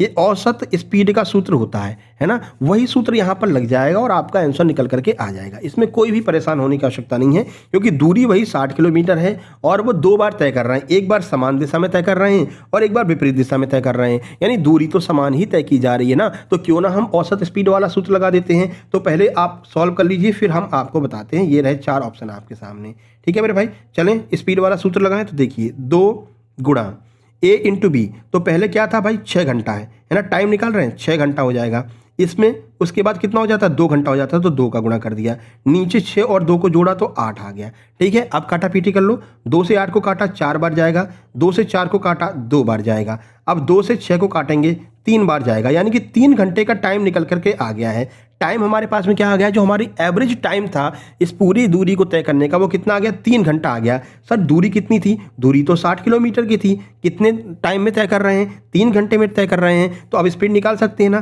काट दो भाई 60 को 3 से, तो 20 किलोमीटर प्रति घंटा हमारी स्पीड निकल करके आ जाएगी, जो कि ऑप्शन नंबर डी में दिया गया है। ठीक है, तो ऑप्शन नंबर डी आपका सही आंसर हो जाएगा। बाकी डिटेल सॉल्यूशन से भी आप कर सकते हैं कि आप S1 प्लस S2 कर दीजिए और उसका आधा कर दीजिए। S1 प्लस S2 अगर हमने किया तो भाई S1 कितना था, S1 प्लस S2 कितनी निकल करके आ रही है, जब वो एक मतलब कि एक ही दिशा में तय कर रहे हैं। जैसे कि अगर विपरीत जाते हैं तो जोड़ देते हैं, है ना, जैसे इस दिशा में कोई जा रहा हो, इस दिशा में कोई जा रहा हो, तो दोनों की स्पीड को जोड़ देते हैं, तो S1 प्लस S2 हो जाएगा। इसका आधा कर देंगे तो कितना हो जाएगा, 60 का आधा कितना हो जाएगा, 30 हो जाएगा। फिर कह रहे हैं S1 माइनस S2 कर दो, ठीक है। तो फिर S1 जब माइनस S2 करेंगे तो वो भी आपका कितना निकल करके आ जाएगा, 6 घंटे में तय कर रहा था, तो 60/6 आ जाएगा, तो इसका आंसर 10 आ जाएगा। ठीक है, और इसका 30 आ गया है। अब दोनों को जोड़ेंगे, यानी इन दोनों समीकरण को जोड़ेंगे। जब इन दोनों को जोड़ेंगे तो भाई S1 plus S2 plus S1 minus S2, S2 से S2 कट जाएगा, 2S1 बचेगा। 2S1 बराबर कितना बचेगा, 30 ये रहा और 10 ये रहा, 30 और 10 40। अब S1 की वैल्यू निकल कर आ जाएगी, 40 में 20 का 2 का भाग देंगे तो 20 किलोमीटर आ जाएगा। तो आप ऐसे भी कर सकते हैं, लेकिन जो हमने आपको औसत स्पीड वाला बताया है कि औसत टाइम निकाल लीजिए, 2ab upon a plus B से औसत टाइम निकल करके आ जाएगा। जब हमें औसत टाइम मिल गया, दूरी हमारे पास में ऑलरेडी है, स्पीड निकाल सकते हैं भाई। दूरी बटे समय बराबर स्पीड होता है, तो सीधे सीधे औसत स्पीड से हम जो है निकाल सकते हैं। ठीक है, दोनों हमने आपको बता दिए, जो भी आप सॉल्व करना चाहें। ये डिटेल वाला सॉल्यूशन हो गया और वो शॉर्ट ट्रिक हो गई, दोनों आपको बता दिए हैं। जो पसंद आए आप उससे कर सकते हैं मेरे भाई। ठीक है, चलिए आगे बढ़े। चलिए 13 नंबर देखिए, 13 नंबर कह रहे हैं भाई, एक व्यापारी ने किसी वस्तु को 20% की हानि पर बेचा। यदि वस्तु का विक्रय मूल्य 100 रुपये अधिक होता तो उस पर 5% का लाभ होता। वस्तु का कह रहे हैं क्रय मूल्य बताइए। इसकी एक सीधी सीधी ट्रिक हमने आपको पहले भी बताई थी कि जब कोई भी वस्तु अगर हानि पर बेची जा रही हो, लाभ होने की बात की जा रही है, यानी कि अगर हानि पर बेचें और लाभ हो तो बस दोनों प्रतिशत को जोड़ दीजिए मेरे भाई। ठीक है, तो देखो -20 से +5 तक आने का पूरा गैप कितना हो जाएगा। तो -20 से +5 तक आओ, -1 2 3 4 5 6, फिर +1 2 3 4 5 6, इन सबको जब जोड़ दोगे तो वही आपकी फाइनल वैल्यू निकल करके आ जाएगी। तो 20 और 5 को जोड़ेंगे तो 25% हो जाएगा। इस 25% की वैल्यू कितनी दे रखी है, 100 रुपये दे रखी है ना। ये 100 रुपये अधिक हो जाता है मेरे भाई। तो 1% की वैल्यू निकाल लेते हैं, 1% की वैल्यू निकालेंगे तो ये 25 नीचे पहुंच जाएगा। और हमेशा किसी भी वस्तु का क्रय मूल्य कितना होता है, हमेशा 100% होता है। तो क्रय मूल्य ही तो हमको निकालना था, तो गुणा में 100% कर देंगे। ठीक है मेरे भाई, अब इसका आंसर आप निकाल सकते हैं। 25 से 100 को काटेंगे, 4 बार जाएगा, 4 का 100 में गुणा करेंगे, 400 आ जाएगा। ऑप्शन नंबर सी में हमारा एग्जैक्ट आंसर इन्होंने दे रखा है। ठीक है, चलें आगे बढ़ें। ये बात समझ में आ गई। जब भी आपको पहले हानि हो रही हो बाद में लाभ हो रहा हो, यानी कि पहले माइनस हो बाद में प्लस हो, तो हमेशा आपको जोड़ना है। पहले प्लस हो बाद में माइनस हो तो भी आपको जोड़ना है, यानी कि अलग अलग जब भी बात की जाए तो आपको जोड़ना है। पहले भी माइनस हो रहा है बाद में भी माइनस हो रहा है तो आपको घटाना रहेगा। दोनों जगह हानि होगी तो आपको घटाना रहेगा, और जोड़ रहे हैं मतलब कि पहले लाभ होगा फिर हानि होगी तो आपको जोड़ना होगा। ठीक है, समझ में आ गया। चलिए आगे बढ़ते हैं। चलिए, ऑप्शन नंबर सी आपका सही आंसर हो जाएगा। पूरा सॉल्यूशन हमने यहाँ पर दे रखा है, और ये आपका ग्रुप 2 सब ग्रुप 4 31 मार्च फर्स्ट शिफ्ट में पूछा गया था। PYQ आप उठा करके आंसर की देख सकते हैं अगर आपके पास में आंसर की हो तो। 14 नंबर प्रश्न देखिए। 14 नंबर प्रश्न क्या कह रहा है, गैप वाला प्रश्न है। देखो, दिख रहा है, अभी सही दिख रहा होगा ना, अब सही दिख रहा है। कह रहे हैं कि भाई साधारण ब्याज पर एक राशि 3 साल में 680 रुपये हो जाती है, 5 साल में 800 रुपये हो जाती है, तो प्रति वर्ष दर बता दीजिए कि प्रति वर्ष दर क्या हो जाएगी। चलो भाई इसको सॉल्व करते हैं, पहले आप लोग सॉल्व करो। कह रहे हैं भाई 5 साल और 3 साल, तो दोनों साल का गैप निकाल लो ना भाई। 2 साल में हमको कितना ब्याज मिल रहा है, 2 साल में अगर हम देखें तो 2 साल में हमको ब्याज मिल रहा है कितना, 2 साल का ब्याज 800 में से 680 घटा दो तो 2 साल का ब्याज हमको 120 रुपये मिल रहा है। यानी 2 साल में हमें 120 रुपये का ब्याज मिला, तो 1 साल में कितना मिलेगा, 1 साल में हमको मिल जाएगा इसका आधा, यानी कि 60 रुपये का ब्याज मिल जाएगा। ठीक है, तो हमने यहाँ पर क्या निकाल लिया कि 1 साल में हमको 60 रुपये का ब्याज मिल जा रहा है। ठीक है, तो ब्याज तो हमारे पास में आ गया है ना। अब इसका मूलधन निकाल लो। मूलधन कैसे निकालेंगे, तो मूलधन निकालने के लिए क्या करेंगे, ये आपको जो 680 दे रखा है, ये आपको जो 680 दे रखा है, ठीक है, इसमें से क्या करेंगे, ब्याज को घटा देंगे। और कौन सा ब्याज घटाएंगे, 3 साल का ब्याज घटाएंगे। ठीक है, अब 3 साल पर गणना करेंगे ना, एक राशि 3 साल में बदल रही है तो 3 साल का ब्याज घटाएंगे। 1 साल का ब्याज 60 रुपये है, तो 3 साल का कितना हो जाएगा, 3 साल का सर ब्याज 180 रुपये हो जाएगा। तो 680 में से इस 180 को घटा दो तो हमारा मूलधन मिल जाएगा। मूलधन मिल गया कितना, 500 रुपये। तो अब हमारे पास में मूलधन भी है, हमारे पास में 1 साल का ब्याज भी है। अब हमसे रेट ही तो पूछा है तो निकाल लेते हैं, क्या दिक्कत है। तो हमने भाई पढ़ रखा है क्या होता है, SI का सूत्र क्या होता है, SI का सूत्र होता है PRT/100। ठीक है, SI का सूत्र होता है। अब देखो मूलधन हमको मिल गया था कितना, 500 रुपये। ठीक है, टाइम कितना है, 1 वर्ष का है। रेट हमको निकालना है, 100 यहाँ पर रख दो। SI 1 साल का कितना मिला था, 60 रुपये मिला था। बस सॉल्व कर लो इसको मेरे भाई, 0 से 0 उड़ जाएगा, 5 से 60 को सॉल्व करेंगे, 12% हमारा आंसर आ जाएगा। कहाँ पर दिया है, ऑप्शन नंबर ए में दिया है। समझ में आया कि फिर से समझाएं, फिर से समझा देते हैं, इसमें थोड़ा सा कन्फ्यूजन हो सकता है ना, क्योंकि थोड़ा सा ये डिफरेंस वाले क्वेश्चंस होते हैं और पूछते बहुत हैं इसको, है ना। चलो अभी इतना बड़ा कर लेते हैं, सही रहेगा। देखो इन्होंने क्या कहा था कि साधारण ब्याज पर एक राशि 3 साल में 680 हो जा रही है, 5 साल में 800 हो जा रही है। तो हमने कहा क्यों ना पहले हम 1 साल का ब्याज निकाल लेते हैं, क्योंकि हमें जब रेट निकालना है तो ब्याज और मूलधन पता होना चाहिए। तो पहले हमने ब्याज निकाला, तो भाई हमने देखा कि 2 साल में गैप कितने का आ रहा है, 2 साल में गैप 120 रुपये का आ रहा है। तो 1 साल का ब्याज हमारा 60 रुपये हो जाएगा, यानी कि हमने यहाँ से ब्याज 60 रुपये निकाल लिया, अलग रख लीजिए। अब ब्याज हमारा आ गया 1 साल का 60 रुपये। अब हमें मूलधन की आवश्यकता होगी, तो मूलधन कैसे निकालते हैं, जो अब इसको भूल जाइए, 800 को भूल जाइए। ठीक है, अब हमारा 5 साल को भूल जाइए, अब हमारा काम पूरे का पूरा इस पे होने वाला है।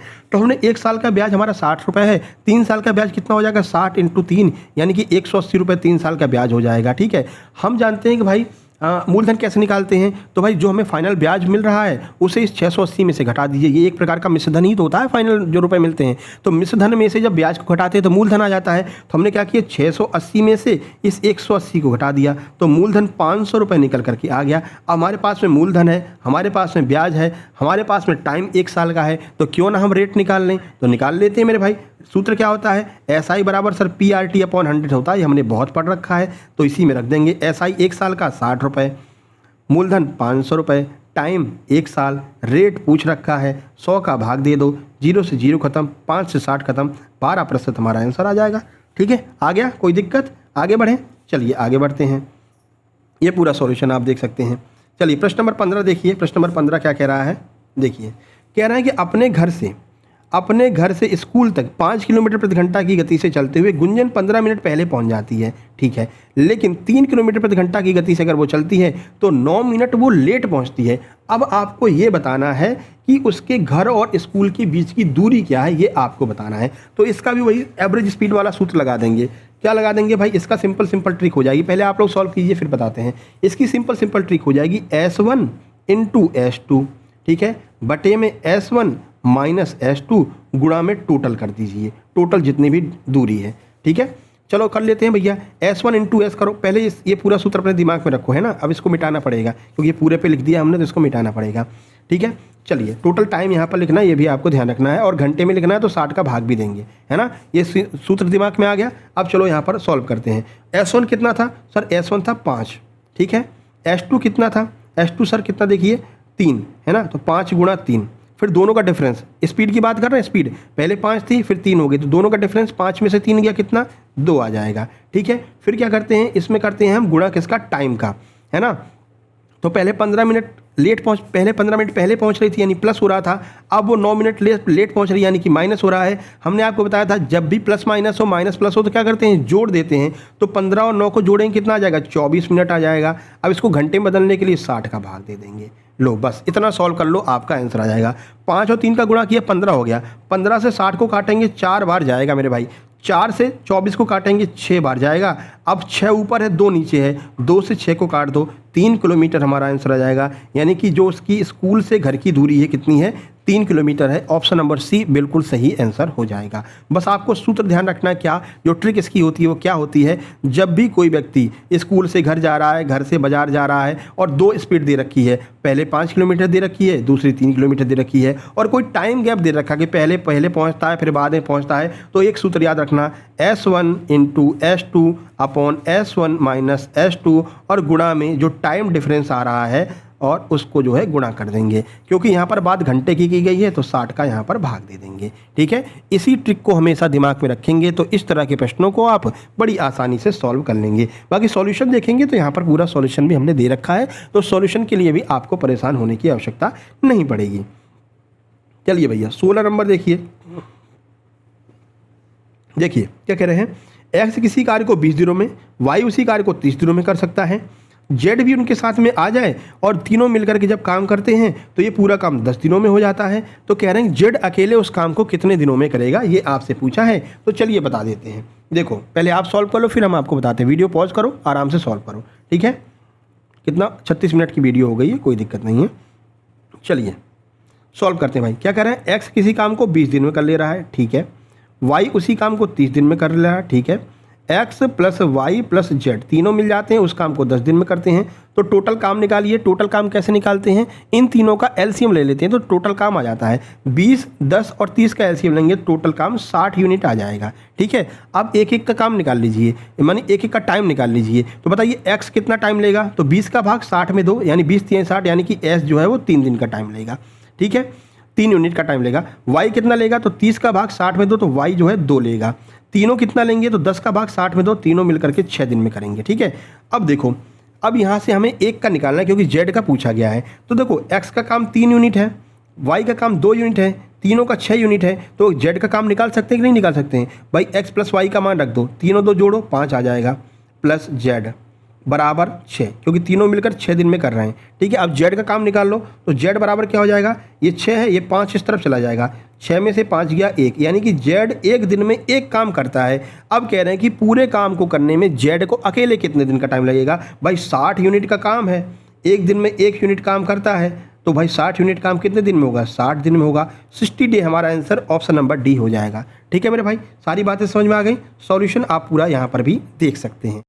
चलिए तो ये रहा आपका 17 नंबर का प्रश्न। 17 नंबर का प्रश्न क्या है, देखिए 80 प्रश्नों की एक परीक्षा में प्रत्येक प्रश्न 1 अंक का है, यानी 80 प्रश्न हैं और 80 नंबर के हैं। अर्पिता पहले 40 प्रश्नों में से 65% प्रश्नों को सही उत्तर देती है, ठीक है। पूरी परीक्षा में 75% अंक पाने के लिए शेष 40 प्रश्नों में से उसे कितने प्रतिशत सही आंसर देने होंगे, ठीक है। पहले आप लोग वीडियो को पॉज कीजिए और इसको सॉल्व कर लीजिए, फिर हम आपको बताते हैं। सबसे पहले हम ये निकालेंगे भाई 80 का 75% क्या होता है, क्योंकि हमें 75% अंक चाहिए, है ना। तो अब 80 का 75% निकालिए, 80 75/100, ठीक है। 25 थी 75, 25 चौके 100, 4 से काटा 20 बार, है ना, 20 बार, ठीक है। तो 20 थी 60, यानी कि हमें 80 में से 60 प्रश्न तो सॉल्व करने ही करने होंगे, तभी हमारा 75% नंबर आएगा, ठीक है। अब इसको अलग लिख दो, 60 प्रश्न अलग लिख दो, ठीक है। अब चलिए सॉल्व करते हैं प्रश्नों को। देखिए चलो क्या कह रहे हैं, देखो अर्पिता पहले 40 में से 65 प्रश्नों को सही करती है, 65% प्रश्नों को सही करती है। तो 40 का 65% निकालिए, 65/100, ठीक है। काटें इसको, 5 से काटते हैं, 5 गुना 5, 5 3 15, ये 20 हो गया, ठीक है। 20 से 40 को काटा 2 बार, 13 दूनी 26, यानी कि 26 प्रश्नों को इसने सही कर लिया है। सही कितने करने हैं, 60, 26 को सही कर लिया है। बचे कितने सर, 34 प्रश्न बचे हुए हैं, ठीक है। इधर कितने बचे हैं, 40 बचे हुए हैं। भाई पहले के 40 में से 26 प्रश्नों को सही कर लिया है, अब प्रश्न बचे हैं 40, और सही कितने करने हैं, 34 करने हैं, तभी पूरे 60 होंगे और तभी वो 75% पर पहुंच पाएगी। तो चलिए देखिए, टोटल 40 प्रश्न करने हैं 34, अब इसी का आप प्रतिशत निकाल दीजिए, वही आपका आंसर निकल करके आ जाएगा। 34/40 × 100 सॉल्व करें, चलिए करते हैं। 20 से काटा 2 बार, 20 दूनी 40, 20 से काटा 5 बार, 20 पंचे 100, 2 से 34 को काटा 17 बार, और 17 का 5 से गुणा किया, 17 पंचे 85, यानी कि बचे हुए जो सवाल हैं उसमें से 85% उन सवालों को सही करना पड़ेगा, तभी उसके टोटल 75% अंक आएंगे। ऑप्शन नंबर ए हमारा बिल्कुल सही आंसर हो जाएगा। फिर से एक बार समझिए क्या कह रहे हैं। कह रहे टोटल 80 प्रश्न थे, उसने 40-40 के 2 स्लॉट में प्रश्नों को सॉल्व किया, ठीक है। पहले 40 में से उसने क्या किया, 65% अंक, 65% जो क्वेश्चन थे उसको सही सॉल्व कर दिया। तो 40 का 65% निकाला तो 26 क्वेश्चन को वो सही सॉल्व कर चुकी है। हमें टोटल 60 प्रश्न सही सॉल्व करने हैं, 26 कर चुकी है, तो बचे कितने, बचे सर 34 प्रश्न, और इधर कितने बचे हैं, इधर बचे हैं 40, यानी कि अब बचे हुए 40 प्रश्नों में से 34 प्रश्न उसको सही करने होंगे, और इसी का एवरेज आपसे पूछा है। तो हमने जब सॉल्व किया तो एवरेज निकल के आया कितना, 85%, 85% हमारा बिल्कुल सही आंसर आ जाएगा, ठीक है। आगे बढ़ें, चलिए आगे बढ़ते हैं, प्रश्न नंबर 18 पर चलते हैं। देखिए प्रश्न नंबर 18 क्या दिया है। प्रश्न नंबर 18 कह रहे हैं 395 वर्ग फीट क्षेत्रफल के भूखंड की कुल कीमत का 10% 39,105 रुपये है। भूखंड का प्रति वर्ग फीट मूल्य पूछा गया है। देखो क्या कह रहे हैं, पूरे भूखंड का जो कीमत है वो कितनी 100% है, लेकिन ये कह रहे हैं 100% नहीं, इन्होंने 10% की वैल्यू दे रखी है कि 10% की वैल्यू कितनी है, 39,105 रुपये है, ठीक है। तो पहले हम क्या करेंगे, 100% की वैल्यू निकालेंगे, फिर 395 का भाग दे देंगे, तो प्रति वर्ग फीट में मूल्य हमको पता चल जाएगा, ठीक है।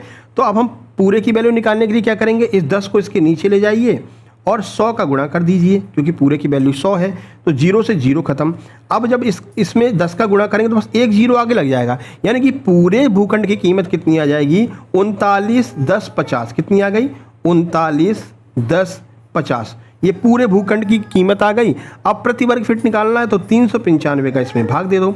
395 का जब हम इसमें भाग देंगे तो जो हम भाग देने के बाद जो आंसर निकल के आएगा वो कितना आएगा, 990 आएगा। आप भाग दे करके देख लेना, 5 से काट कर देखना, 990। ऑप्शन नंबर सी हमारा बिल्कुल सही आंसर हो जाने वाला है, ठीक है मेरे भाई। सॉल्यूशन आप यहाँ पर देख सकते हैं, और ये 31 मार्च फर्स्ट शिफ्ट में ये पूछा गया था। चलें आगे बढ़ें, आगे बढ़ते हैं। देखिए प्रश्न नंबर डी, प्रश्न नंबर 19। प्रश्न नंबर 19 क्या है, कह रहे हैं कि 10 मीटर, 8 मीटर, 6 मीटर माप वाले आयताकार टैंक जिसके ऊपर 1 मीटर त्रिज्या का वृत्ताकार छेद हो। देखिए ये एक टैंक है, ठीक है, आयताकार टैंक है, आयताकार है ना, जैसे आपके घरों पर टंकी नहीं लगी रहती है काले कलर की, आयताकार टैंक है, ठीक है। इसके ऊपर एक छेद है, गोल है, कितना है, 1 मीटर त्रिज्या का छेद है, ठीक है। ऐसे टैंक को बनाने के लिए लोहे की कितनी चादर जो है वो मीटर स्क्वायर में आवश्यकता होगी दशमलव के एक स्थान तक। यानी कि ऐसा हमें एक टैंक बनाना है जिसके ऊपर 1 मीटर का क्या होना चाहिए, 1 मीटर का छेद होना चाहिए। तो आप बताइए कि कितने चादर की आवश्यकता होगी, और चादर मतलब जो पूरी वैल्यू है वो दे रखी है 10 मीटर, 8 मीटर, 6 मीटर, यानी 10 मीटर लंबाई होगी, 8 मीटर चौड़ाई होगी और 6 मीटर उसकी गहराई होगी। चलिए सॉल्व कर लेते हैं। देखिए जब भी हमें ये पूरा क्या होगा, ये पूरा टी से होगा, टोटल सरफेस एरिया हमको दिया है ना। टोटल सरफेस एरिया हम निकाल लेते हैं भैया। टोटल सरफेस एरिया का सूत्र क्या होता है? टोटल सरफेस एरिया का सूत्र होता है जब भी आयताकार कोई भी चीज़ हो उसका टोटल सरफेस एरिया निकालना है तो देखो कैसे निकालेंगे, 2LB plus BH plus HL, ये टोटल सरफेस एरिया निकल करके आ जाएगा। ठीक है ना। तो चलो अब सॉल्व कर लेते हैं, क्योंकि ये एक पूरा गहराई भी इसमें दे रखी है ना, तो ये पूरा घनाकार बन जाता है। एक तरफ कह सकते हैं ये एक घनाकार है ना, भले ही ये आयत है लेकिन क्योंकि गहराई दे रखी है, अगर गहराई दे दे तो ये घन बन जाता है, तो घनाकार मानकर हम इसको चलते हैं। तो 2L इंटू बी, एल मतलब कि 10, B का मान 8, 2 गुणा 8 हो गया, प्लस B इंटू H यानी कि 8 गुणा 6 हो जाएगा भाई, B ये रहा, H ये रहा, ठीक है, प्लस H इंटू L यानी कि 6 गुणा 10 हो जाएगा, 6 गुणा 10। अब जब इसको पूरा सॉल्व करेंगे तो 2 अंदर कितना आ जाएगा, 80 प्लस 48 प्लस 60। अब इन पूरे को अंदर अंदर जोड़ लीजिए, जब इन पूरे को अंदर अंदर जोड़ेंगे तो ये आएगा कितना, 188, 188 और 2 का इसमें गुणा कर दो, तो 188 जब 2 का गुणा करेंगे कितना आ जाएगा, 376 आ जाएगा। ठीक है, तो ये तो उसका पूरा एरिया आ गया, पूरा TSA कितना आ गया, पूरा TSA आ गया 376। लेकिन इसमें एक बात और कह रखी है कि भाई इसमें जो है ना 1 मीटर की त्रिज्या वाला एक वृत्ताकार छेद है, तो उस त्रिज्या वाले छेद को तो हटाना पड़ेगा ना भाई, इसको ओपन करोगे ना तो इसमें से ये जो वृत्ताकार छेद है इसको घटाना पड़ेगा। तो 1 मीटर त्रिज्या का वृत्ताकार छेद है, तो इसका एक अलग से सूत्र वो निकाल लेते हैं, एरिया निकाल लेते हैं। हम जानते हैं वृत्त का एरिया क्या होता है, πr² होता है। ठीक है, तो पाई की वैल्यू 22/7 होती है, लेकिन 22/7 रखोगे तो बाद में गुणा भाग करना पड़ेगा, तो इसकी वैल्यू 3/14 भी तो होती है, 3/14, तो 3/14 यहाँ पर लग देते हैं, 3/3.14 गुणा r² की वैल्यू क्या है, 1 मीटर, भाई 1 मीटर त्रिज्या का तो 1 का गुणा कर देंगे, तो ये निकल करके इसका पूरा जो एरिया निकल के आएगा वृत्त का वो कितना आ जाएगा, 3.14। अब जो हमारे पास में 376 टोटल एरिया था, इसमें से इस वृत्त वाले एरिया को बाहर निकाल देंगे, क्यों, क्योंकि छेद बनाना है, यानी इतनी जो चादर होगी वो किसी काम की नहीं है, इतनी चादर हम बाहर निकाल देंगे। तो 376 में से 3.14 घटा दीजिए। जब 3.14 इसमें से घटाएंगे तो अब घटा करके देख लेते हैं भैया, तो ये आपका मान लीजिए 0 यहाँ पर कर दीजिए, तो ये आपका आएगा 372.86 के आसपास आ जाएगा, 10 में 4 गई 6, ठीक है, 10 में से 2 गई 8, 372.86 आ जाएगा। और ये कहाँ पर आ रहा है, किसके आसपास आएगा, तो 372.9 के आसपास आ जाएगा। भाई 8/6 को क्या लिख सकते हो, 0.86 को क्या लिख सकते हो, 9 लिख सकते हो पूरा करके, तो ये आपका क्या आ जाएगा, 372.9 आ जाएगा। तो ये 19 ऐसे प्रश्न थे मैथ के जो आपके एग्ज़ाम जो है MP ग्रुप 2 सब ग्रुप 4 के एग्ज़ाम में शिफ्ट 1 में 31 मार्च को पूछे गए थे। ठीक है, चलिए, तो ये आपके मैथ के प्रश्न हो गए। अब हम चलेंगे रीजनिंग के प्रश्नों की ओर, और ये रहा रीजनिंग का प्रश्न आपका, पहला प्रश्न आपके सामने देखिए क्या कह रहे हैं। रीजनिंग यहाँ से शुरुआत कर रहे हैं, ठीक है ना। पहला प्रश्न है, निम्नलिखित श्रृंखला में गलत पद बताइए, इसमें से कौन सा पद गलत है वो आपको बताना है। चलिए, ये पूरी श्रृंखला लिखी हुई है, चलो देखते हैं। एक तरफ से अपन इसको जो है काउंट करना चालू करेंगे, है ना। देखो लाइन से लाइन बाय लाइन चलते हैं। आई के बाद में जे के बाद में के के बाद में एल के बाद में एम, यानी पहली वाली तो सही चल रही, कोई दिक्कत नहीं है। अब दूसरी वाली पर चलते हैं, एम के बाद में एल के बाद में, तो ये ऐसा लग रहा है ना कि उल्टा चल रहा है भाई, एम के बाद में एल यानी उल्टे चल रहे हैं। वैसे एल के बाद में एम आता है, तो एम के बाद में एल आ रहा है, तो अपन क्या करेंगे, पीछे से शुरू कर देते हैं, है ना। तो गलती पता चल जाएगी, पीछे से शुरू करते हैं इसको, ठीक है। देखो पीछे से इसको शुरू करते हैं, देखिए आई के बाद में जे के बाद में के के बाद में एल के बाद में एम आना चाहिए, है ना। लेकिन यहाँ पर गलती कहाँ पर हो रही है कि सर यहाँ पर एच आ रहा है, ये एच नहीं आना चाहिए, यहाँ पर के आना चाहिए। फिर से करके देखो, हमने शुरू में किया, आगे से देखो तो आई के बाद में जे के बाद में के बाद में एल के बाद में एम, यानी पहले वाले अक्षर तो बिल्कुल सही मैच कर रहे थे, ठीक है। अब अगर दूसरे को छोड़ दो, तीसरे को मैच करो, आई के बाद में जे छोड़ के के बाद में एल छोड़ के एम के बाद में एन छोड़ के ओ के बाद में पी छोड़ के क्यू, यानी कि एक छोड़ करके गैप में भी सही हो रहा है, तीसरा वाला भी सही है। अब बीच वाला चेक करना है हमको, बीच में जो हमने शुरू से चेक करना शुरू किया तो एम के बाद में एल यानी कि पीछे चल रहे थे, तो हमने कहा कि भाई हमारी आदत है कि आगे ही चलते हैं, सही से काउंट हो जाता है। तो जैसे इन सबको हम आगे से काउंट कर रहे थे, तो बीच वाले अक्षर को पीछे से काउंट कर लेते हैं। तो काउंट करिए, आई के बाद में जे आएगा, ठीक है, जे के बाद में यहाँ पर के आना चाहिए, लेकिन यहाँ पर क्या आ गया है, एच आ गया है, तो यही गलती है। यानी इसमें से कौन सा वाला गलत हो जाएगा, KHM गलत हो जाएगा, जो कि ऑप्शन नंबर ए में दिया गया है, तो ऑप्शन नंबर ए ही हमारा आंसर हो जाएगा। आपसे ये पूछा गया था कि इस पूरी श्रृंखला में एक जो है वो गलत है, एक डिजिट जो है वो गलत लिखी है, वही आपसे बताना था कि कौन सी है जो गलत लिखी है। तो हमने फाइंड आउट कर लिया, KHM जो है वो गलत लिखा हुआ है। ठीक है, बाकी सॉल्यूशन आप यहाँ पर देख सकते हैं। सॉल्यूशन में आपको हमने बताया भाई 1 और 2 जुड़ रहे हैं, 1 और 2 जोड़ करके काउंट कर सकते हैं, लेकिन जैसा हमने आपको बताया ना कि ABCD में काउंट करोगे तो ज़्यादा सरल पड़ जाएगा। ठीक है, और जहाँ पर भी आपको लगे कि ये तो पीछे की ओर जा रहा है तो सीधे आप पीछे से काउंट करना चालू कर देना, है ना, तो ज़्यादा सिंपल पड़ता है। चलिए 2 नंबर पर चलते हैं। देखिए 2 नंबर क्या कह रहे हैं।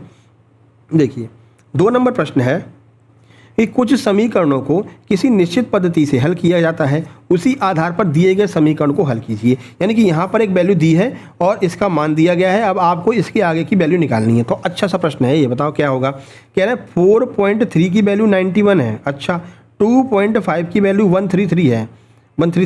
अब 7.1 की वैल्यू आपको बतानी है। चलो इसको सॉल्व करो, गुणा भाग जोड़ घटाना वर्ग घनमूल सब कुछ करके देखो किससे इसका आंसर निकल करके आता है। पहले आप लोग सॉल्व कर लीजिए, फिर इसका सॉल्यूशन हम आपको बताते हैं। ठीक है, चलें सॉल्व करें। देखिए तो 4.3 लिखा है, क्या इसको हम ऐसे लिख सकते हैं 4 की घात 3, ठीक है, प्लस 3 की घात 3, ऐसे लिख दो इसको। तो 4 की घात 3 क्या होता है, 4 चौक 16, 16 चौक 64, प्लस 3 त्रिक 9, 9 3 27। अब इनको जोड़ लीजिए, 64 और 27 को जोड़ेंगे तो क्या आएगा, 91 आएगा। यानी कि दोनों का घन करके दोनों को जोड़ दे रहे थे। इसमें भी देखिए 2 का घन कर दीजिए प्लस 5 का घन कर दीजिए। ठीक है, देखो इसमें तो 2 का घन 2 दूनी 4, 4 दूनी 8, प्लस 5 पचे 25, 25 पंचे 125। ठीक है, 125 और 8 को जोड़ेंगे कितना आ जाएगा, 133 आ जाएगा। अब यही हम यहाँ पर भी कर देंगे। 7 का घन क्या होता है, 7 7 49, 49 7 343, 343, और इसमें 1 का घन क्या होता है, 1 का घन तो सर 1 ही होता है, 1 जोड़ दीजिए। 343 और 1 जोड़ेंगे 344 आएगा। ऑप्शन नंबर बी हमारा बिल्कुल सही आंसर हो जाएगा। ठीक है, आगे बढ़ते हैं। सॉल्यूशन आप यहाँ पर देख सकते हैं। चलिए प्रश्न नंबर 3, प्रश्न नंबर 3 क्या कह रहा है, ये भी अच्छा प्रश्न है ना, थोड़ा सा दिमाग लगाने वाला प्रश्न है। बताइए क्या होगा। देखिए 4 लिखा है, 2 लिखा है, 3 लिखा है, 7.5 लिखा है, 26.25 लिखा है। अब अगला आपसे पूछ रहे हैं कि अगला क्या आएगा। अच्छा प्रश्न था ये, ठीक है, लोग बहुत कंफ्यूज हुए थे। चलिए आप बताइए क्या होगा इसका आंसर। पहले आप लोग वीडियो पॉज करके इसको सॉल्व कर लीजिए, फिर हम आपको बताते हैं।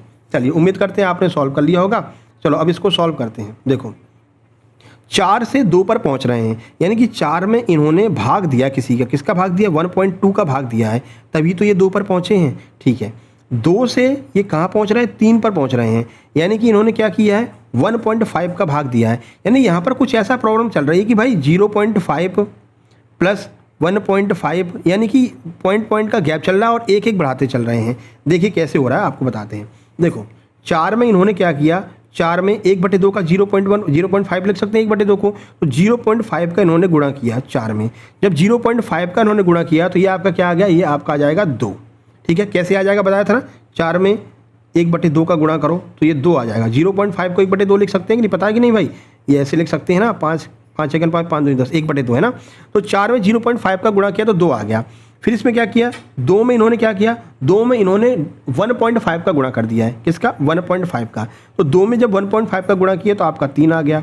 ठीक है, फिर 3 में क्या किया, 3 में इन्होंने क्या किया, 1 बढ़ा दिया, यानी कि 2.5 का गुणा कर दिया। 3 में 2.5 का गुणा कर दो, जब 3 में 2.5 का गुणा करोगे तो ये आपका क्या आ जाएगा, 7.5 आ जाएगा, यानी कि ये वाला आ जाएगा। ठीक है, अब हम यहाँ पर देख रहे हैं कि सर 0.5 फिर 1.5 फिर 2.5, यानी कि एक एक ये जोड़ते चल रहे हैं और गुणा करते चल रहे हैं। तो 7.5 जो आया था, इसमें हम 2.5 में एक जोड़ो कितना आ जाएगा, 3.5 आ जाएगा, यानी इसमें 3.5 का गुणा करेंगे। तो जब इसमें 3.5 का गुणा करेंगे तो वो आ जाएगा 26.25 आ जाएगा।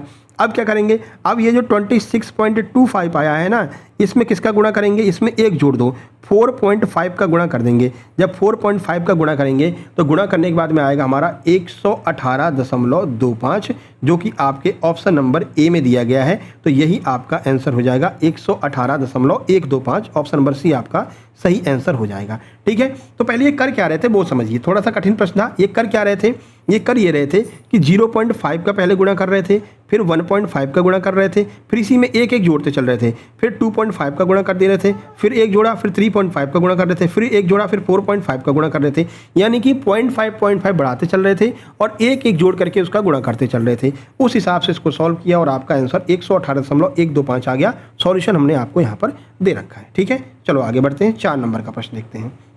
देखिए 4 नंबर का प्रश्न क्या है, ये भी अच्छा प्रश्न है, थोड़ा सा समझना पड़ेगा आपको। ठीक है, कह रहे हैं उदित जो है पूजा से बड़ा है, यानी कि यहाँ पर लिखो उदित, उदित लिख दिया, उदित ग्रेटर देन पूजा, उदित पूजा से बड़ा है। प्रेरणा अनुज और विदित दोनों से छोटी है, यानी कि यहाँ पर एक प्रेरणा है, प्रेरणा को यहाँ पर लिख दें प्रेरणा। प्रेरणा क्या है? अनुज और विदित, यहाँ पर है अनुज और कॉमा विदित, विदित को भी लिख देते हैं, ठीक है, VI लिख दो, VI। प्रेरणा अनुज और विदित दोनों से छोटी है, यानी कि ये दोनों प्रेरणा से बड़े हैं, ठीक है। स्वाति प्रेरणा से छोटी है, यानी ये जो प्रेरणा है वो स्वाति से बड़ी है, तो स्वाति को स्वाति लिख देते हैं और प्रेरणा स्वाति से बड़ी हो गई, ठीक है, ठीक है, यानी स्वाति प्रेरणा से छोटी हो गई। और जो स्वाति है वो स्वाति प्रेरणा से छोटी है और उदित से बड़ी है। अब ये जो स्वाति है ना, ये किससे बड़ी है? उदित से बड़ी है, यानी कि उदित यहाँ पर आ जाएगा, उदित, ठीक है, उदित से बड़ी है।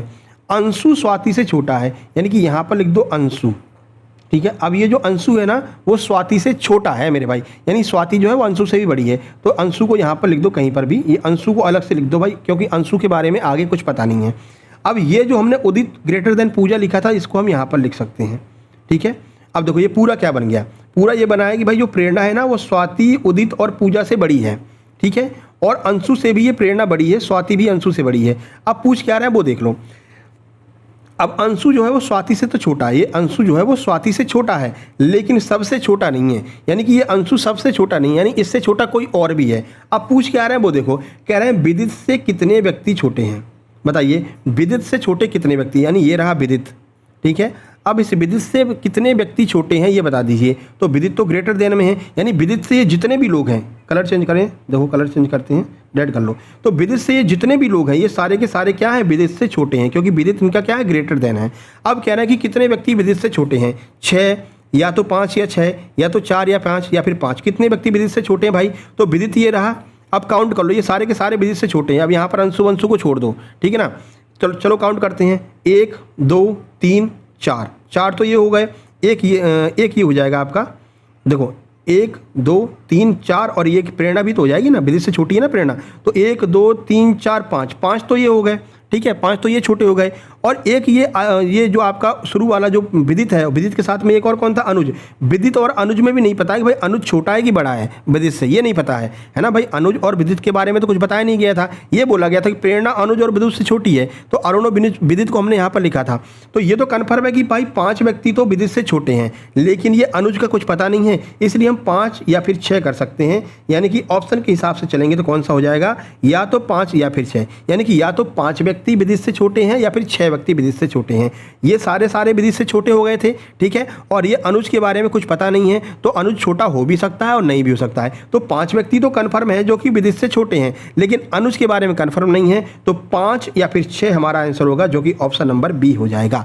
समझ में आया कि नहीं? एक बार फिर से समझा दें। देखो ये देखो सॉल्यूशन हमने यहाँ पर दे रखा है, ये देखो ये पूरा सॉल्यूशन यहाँ पर एक बार आप देख सकते हैं।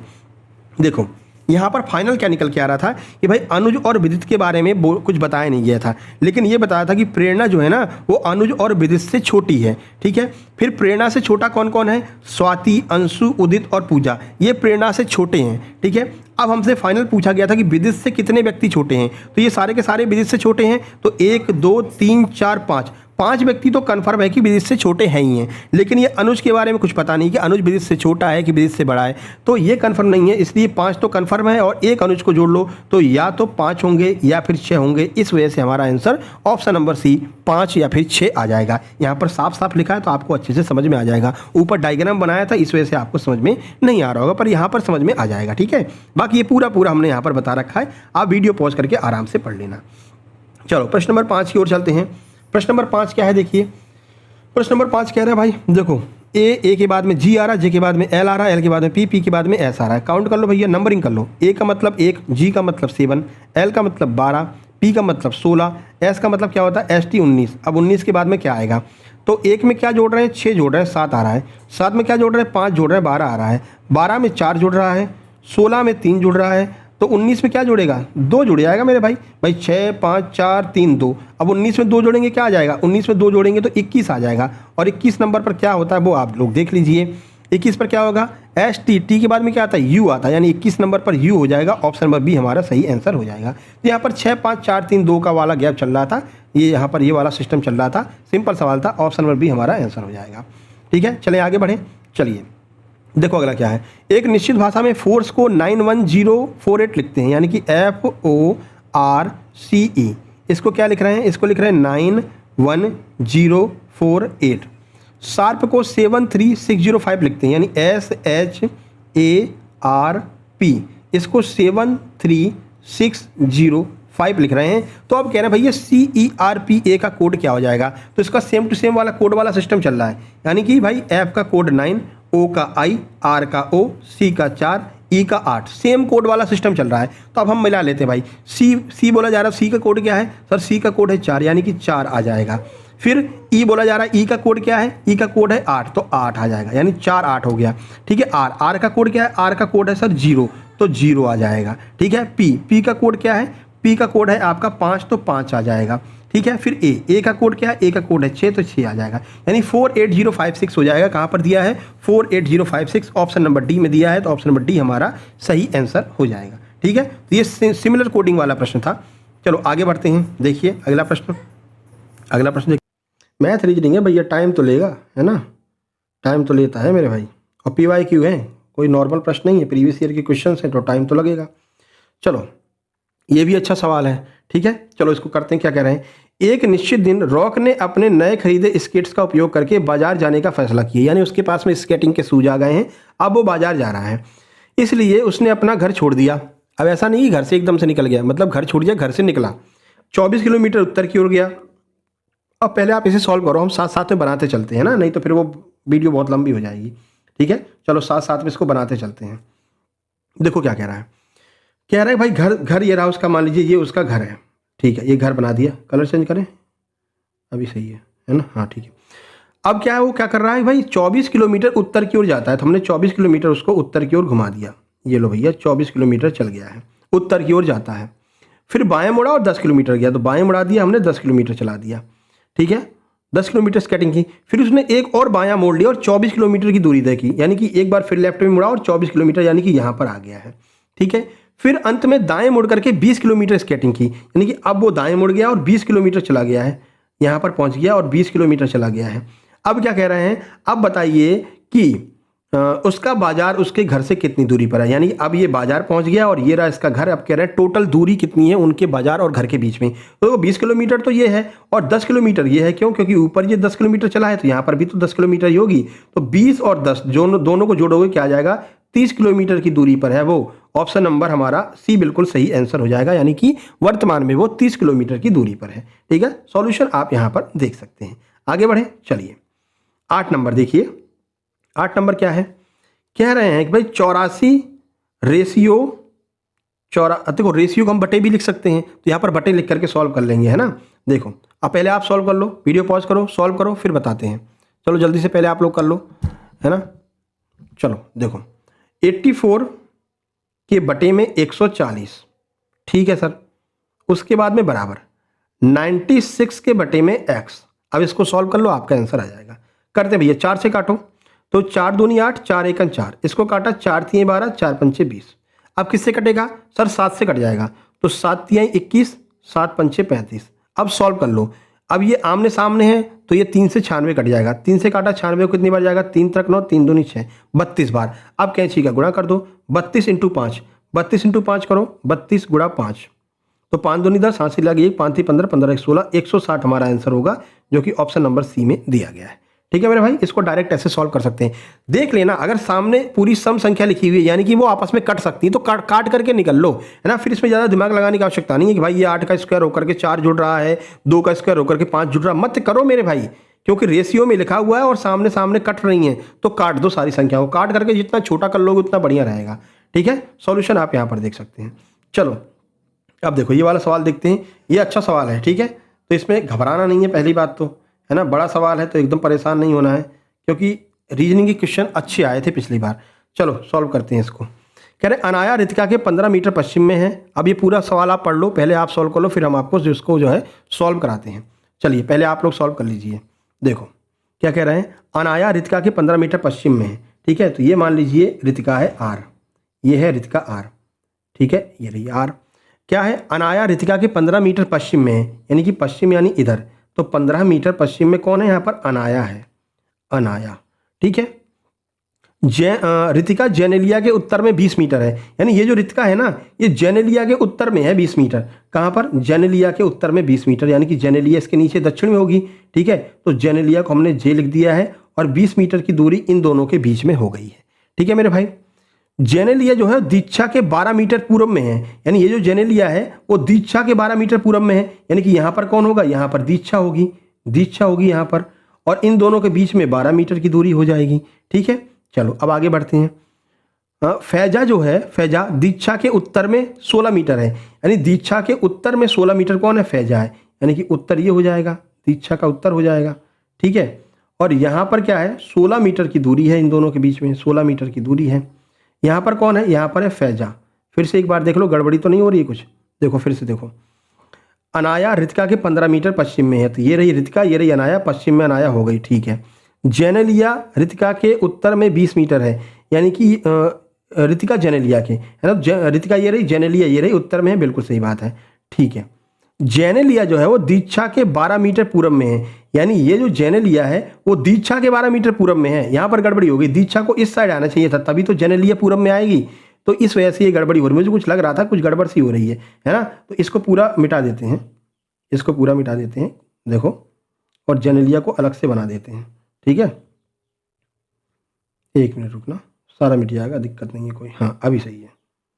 ठीक है, अब देखो, अब क्या कह रहा था कि फैजा जो है वो दीक्षा के उत्तर में 16 मीटर की दूरी पर है, ये तो बात हम करेंगे, पहले जेनेलिया वाला निपटाओ। जेनेलिया दीक्षा के 12 मीटर पूरब में है, यानी कि ये जेनेलिया है 12 मीटर पूरब में, किसके, दीक्षा के, दीक्षा यहाँ पर आ जाएगी मेरे भाई। ठीक है, इनके बीच की दूरी 12 मीटर हो जाएगी। अच्छा सवाल है, बड़ा सवाल है, तो थोड़ा समझ करके करना होगा, थोड़ा सा आप लोग दिमाग लगाते रहना है ना, कहीं पर भी अगर कोई समस्या आए तो आप लोग पूछ सकते हैं, इसीलिए अलग अलग कलर में लिख रहे हैं। अब क्या कह रहा है, फैजा दीक्षा के उत्तर में 16 मीटर है, यानी कि इसके ऊपर कौन है, फैजा है, फैजा यहाँ पर है, और 16 मीटर की दूरी है इन दोनों के बीच में, और उत्तर में है, यहाँ पर कौन हो गया, फैजा हो गया, फैजा को एफ लिख देते हैं। ठीक है, सारी बातें हो गई हैं, कोई समस्या, कोई समस्या नहीं है, बन गया डायग्राम पूरा। यदि अनाया को सबसे कम दूरी तय करके फैजा से मिलना है और फिर सबसे कम दूरी तय करके फैजा के स्थान से जेनेलिया से मिलना है, तो अनाया द्वारा तय की टोटल दूरी आपको बतानी है। अच्छा सवाल है, चलो इसको सॉल्व करते हैं। देखो कह रहे हैं कि भैया अनाया को सबसे कम दूरी तय करके फैजा से मिलना है, पहले ही अनाया फैजा से मिलेगी, यानी कि पहले ही अनाया कहाँ आएगी, फैजा के पास में। कलर चेंज करो, कलर यानी ये वाला कर लें, ग्रीन सही रहेगा। अब ये यहाँ आना चाहती है, अनाया फैजा से मिलने आना चाहती है, तो सबसे कम दूरी यही हो जाएगी। ठीक है, और इन दोनों के बीच की दूरी ये हो जाएगी। अब आपसे कह रहे हैं कि ये बीच की दूरी निकाली, यानी कि अनाया फैजा से मिलने जा रही, तो पहले एक्स की दूरी निकाल लो। अब एक्स की दूरी कैसे निकालेंगे बताइए, तो ये दूरी तो 12 मीटर है, और ये टोटल 15 है, तो ये कितनी हो गई, 3 मीटर हो गई। ठीक है, अब ये दूरी तो 16 मीटर है, टोटल 20 है, तो ये कितनी होगी, 4 मीटर हो गई। अब यहाँ पर आप एक त्रिभुज आपको दिख रहा होगा, एक त्रिभुज आपको दिख रहा होगा, किस कलर से बनाएं, कलर इस वाले कलर से बनाते हैं। ठीक है, अब ये एक त्रिभुज आपको दिख रहा होगा, देखो ये एक त्रिभुज दिख रहा है आपको, ये वाला, ये इसमें क्या है, इसमें देखो 3 4, जब भी आपको ट्रिपलेट याद होगा 3 4 और 5 का ट्रिपलेट होता है ना, तो जब यहाँ पर 3 है, यहाँ पर 4 है, तो यहाँ पर क्या आ जाएगा, 5 आ जाएगा, यानी कि पहली दूरी जो है वो कितनी आ गई, 5 आ गई। ठीक है, यानी अनाया जो है वो फैजा से मिलने जाएगी, तो कितनी दूरी तय करेगी, 5 किलोमीटर की दूरी तय करेगी। ठीक है मेरे भाई, 5 मीटर की दूरी ये तय करेगी। कैसे निकल करके आएगा, समझ गए ना भाई, ये पूरा 15 मीटर था। ठीक है, 12 मीटर इतना है, तो बचा कितना, 3 मीटर, तो 3 मीटर यहाँ पर हो गया। ये पूरा 20 मीटर था, 16 मीटर यहाँ है, तो बचा कितना, 4 4 यहाँ पर आ गया। तो यहाँ पर जब 3 है, यहाँ पर 4 है, तो यहाँ पर क्या आ जाएगा, 5 आ जाएगा, ट्रिपलेट के अनुसार पाइथागोरस प्रमेय से। ठीक है, तो पहली दूरी 5 आ गई। अब आगे बढ़ते हैं। अब क्या है, अनाया जो है कहाँ पहुँच गई है, अनाया फैजा के घर पर पहुँच गई है। ठीक है, और कितनी दूरी तय की अनाया ने फैजा के घर पर पहुँचने के लिए, 5 मीटर की दूरी तय की। अब यहाँ पर पहुँच गई है। अब वो ये कह रहा है कि भाई अब फैजा के स्थान से जेनेलिया से मिलने जाना है, यानी यहाँ से अब इसको कहाँ पर जाना है, जेनेलिया से मिलने जाना है, तो जेनेलिया से इसको मिला दो भैया, तो ऐसे ऐसे ऐसे ऐसे ये जेनेलिया से मिल जाएगी। यानी अब आपको ये वाली दूरी तय करनी है, किसकी, ये बीच की दूरी आपको निकालनी है, ये वाली। चलो निकाल लेते हैं भैया, कैसे निकालेंगे, तो ये हो जाएगा आपका, ये पूरा ट्रिपलेट हमको सॉल्व करना पड़ेगा, ये वाला। ठीक है, तभी बीच की दूरी निकलेगी। तो निकालिए भैया, देखो ये है 12, यानी कि ये तो हो गया 12, और ये है 16, यानी कि ये हो गया 16। ठीक है, अब ये आपको बीच की दूरी निकालनी पड़ेगी, तो भाई इसका स्क्वायर करके आप इसको जो है निकाल सकते हैं। ठीक है, चलिए कीजिए, पहले आप लोग स्क्वायर कीजिए। 12 का स्क्वायर कितना होता है, 12 का स्क्वायर होता है सर 144। 16 का स्क्वायर कितना होता है, 16 का स्क्वायर सर 256। इन दोनों को जब जोड़ेंगे तो अंदर आ जाएगा 400। कितना आ गया, 400। 400 को बाहर निकालेंगे कितना आ जाएगा, 20 आ जाएगा। यानी कि ये जो इनके बीच की दूरी हो जाएगी वो कितनी हो जाएगी, 20 मीटर हो जाएगी। यहाँ पर ये जो बीच की दूरी आएगी वो कितनी हो जाएगी, 20 मीटर हो जाएगी। तो पहले 5 चली थी और बाद में 20 चली है, तो टोटल कितना चला है उसने, टोटल 25 मीटर की दूरी तय की है। ऑप्शन नंबर डी हमारा सही आंसर हो जाएगा। ठीक है, तो यहाँ पर डबल दूरी पूछी थी, 2 बार आपको सॉल्व करना पड़ रहा था, इसलिए इसने समय ले लिया। और इस प्रश्न को बहुत सारे लोगों ने छोड़कर, बहुत सारे लोग इसको छोड़ करके आए थे, कुछ गलत करके आए थे, लेकिन अच्छा प्रश्न था इसलिए हमने आपको जो है इसको इंक्लूड किया, इसको छोड़ा नहीं। हमने कहा भाई इस तरह के सवाल को इंक्लूड कीजिए जिससे कि डबल अगर आपको पाइथागोरस प्रमेय लगाना पड़े तो वो आपके दिमाग में आना चाहिए, वो आपको सॉल्व करना आना चाहिए। तो डबल पाइथागोरस प्रमेय लग रही थी। बाकी सॉल्यूशन आप यहाँ पर देख सकते हैं। पहले जब हमने दूरी निकाली अनाया और फैजा के बीच की तो वो निकली हमारी 5 मीटर। फिर हमने जेनेलिया और फैजा के बीच की दूरी निकाली तो वो निकली 20 मीटर। दोनों को हमने जोड़ा तो 25 मीटर टोटल दूरी निकल करके आ गई। अब यहीं पर बहुत सारे लोग वीडियो को छोड़ करके चले जाएंगे, अरे सर अब ये तो बहुत कठिन सवाल आ गया, अब नहीं मन लग रहा। अब यहाँ पर अगर तुम छोड़ करके चले गए तो फिर आगे तुम्हारे लिए दिक्कत हो सकती है। ठीक है, क्योंकि ऐसे सवाल अगर एग्जाम में आ जाएंगे तो क्या करोगे, छोड़ करके चले आओगे? मेरे भाई छोड़ करके थोड़ी आना है, हर एक क्वेश्चन को हमें सॉल्व करना है, एक भी क्वेश्चन हमें छोड़ करके नहीं आना है। ठीक है, क्योंकि अब माइनस मार्किंग का दौर चालू हो गया है मेरे भाई। अगर छोड़ करके आओगे या गलत अटेम्प्ट करके आओगे तो आप दूसरों से पीछे हो जाओगे, है ना, और दूसरों से पीछे हो जाओगे तो फिर सिलेक्शन के चांसेस कम हो जाएंगे। चलो 10 नंबर का प्रश्न देखिए। क्वेश्चन नंबर 10 कह रहा है निम्नलिखित जो आपको श्रृंखला दी गई है इसमें से गलत पद आपको छांटना है। ठीक है, तो जब भी ABCD में दिया गया हो तो हम क्या करते हैं, पहले शुरू से काउंट करना चालू कर देते हैं। ठीक है, Q के बाद में क्या आ रहा है, Q के बाद में Z आ रहा है, Z के बाद में I आ रहा है, I के बाद में R आ रहा है और R के बाद में A आ रहा है। सबकी नंबरिंग कर लो। ठीक है, तो शुरू के 2 की नंबरिंग कर लो, 2 में ही पता चल जाएगा कि कौन सा पद इसमें गलत लिखा हुआ है। तो Q का मान 17। ठीक है, Q के बाद में Z, Z क्या हो जाएगा, Z हो जाएगा 26।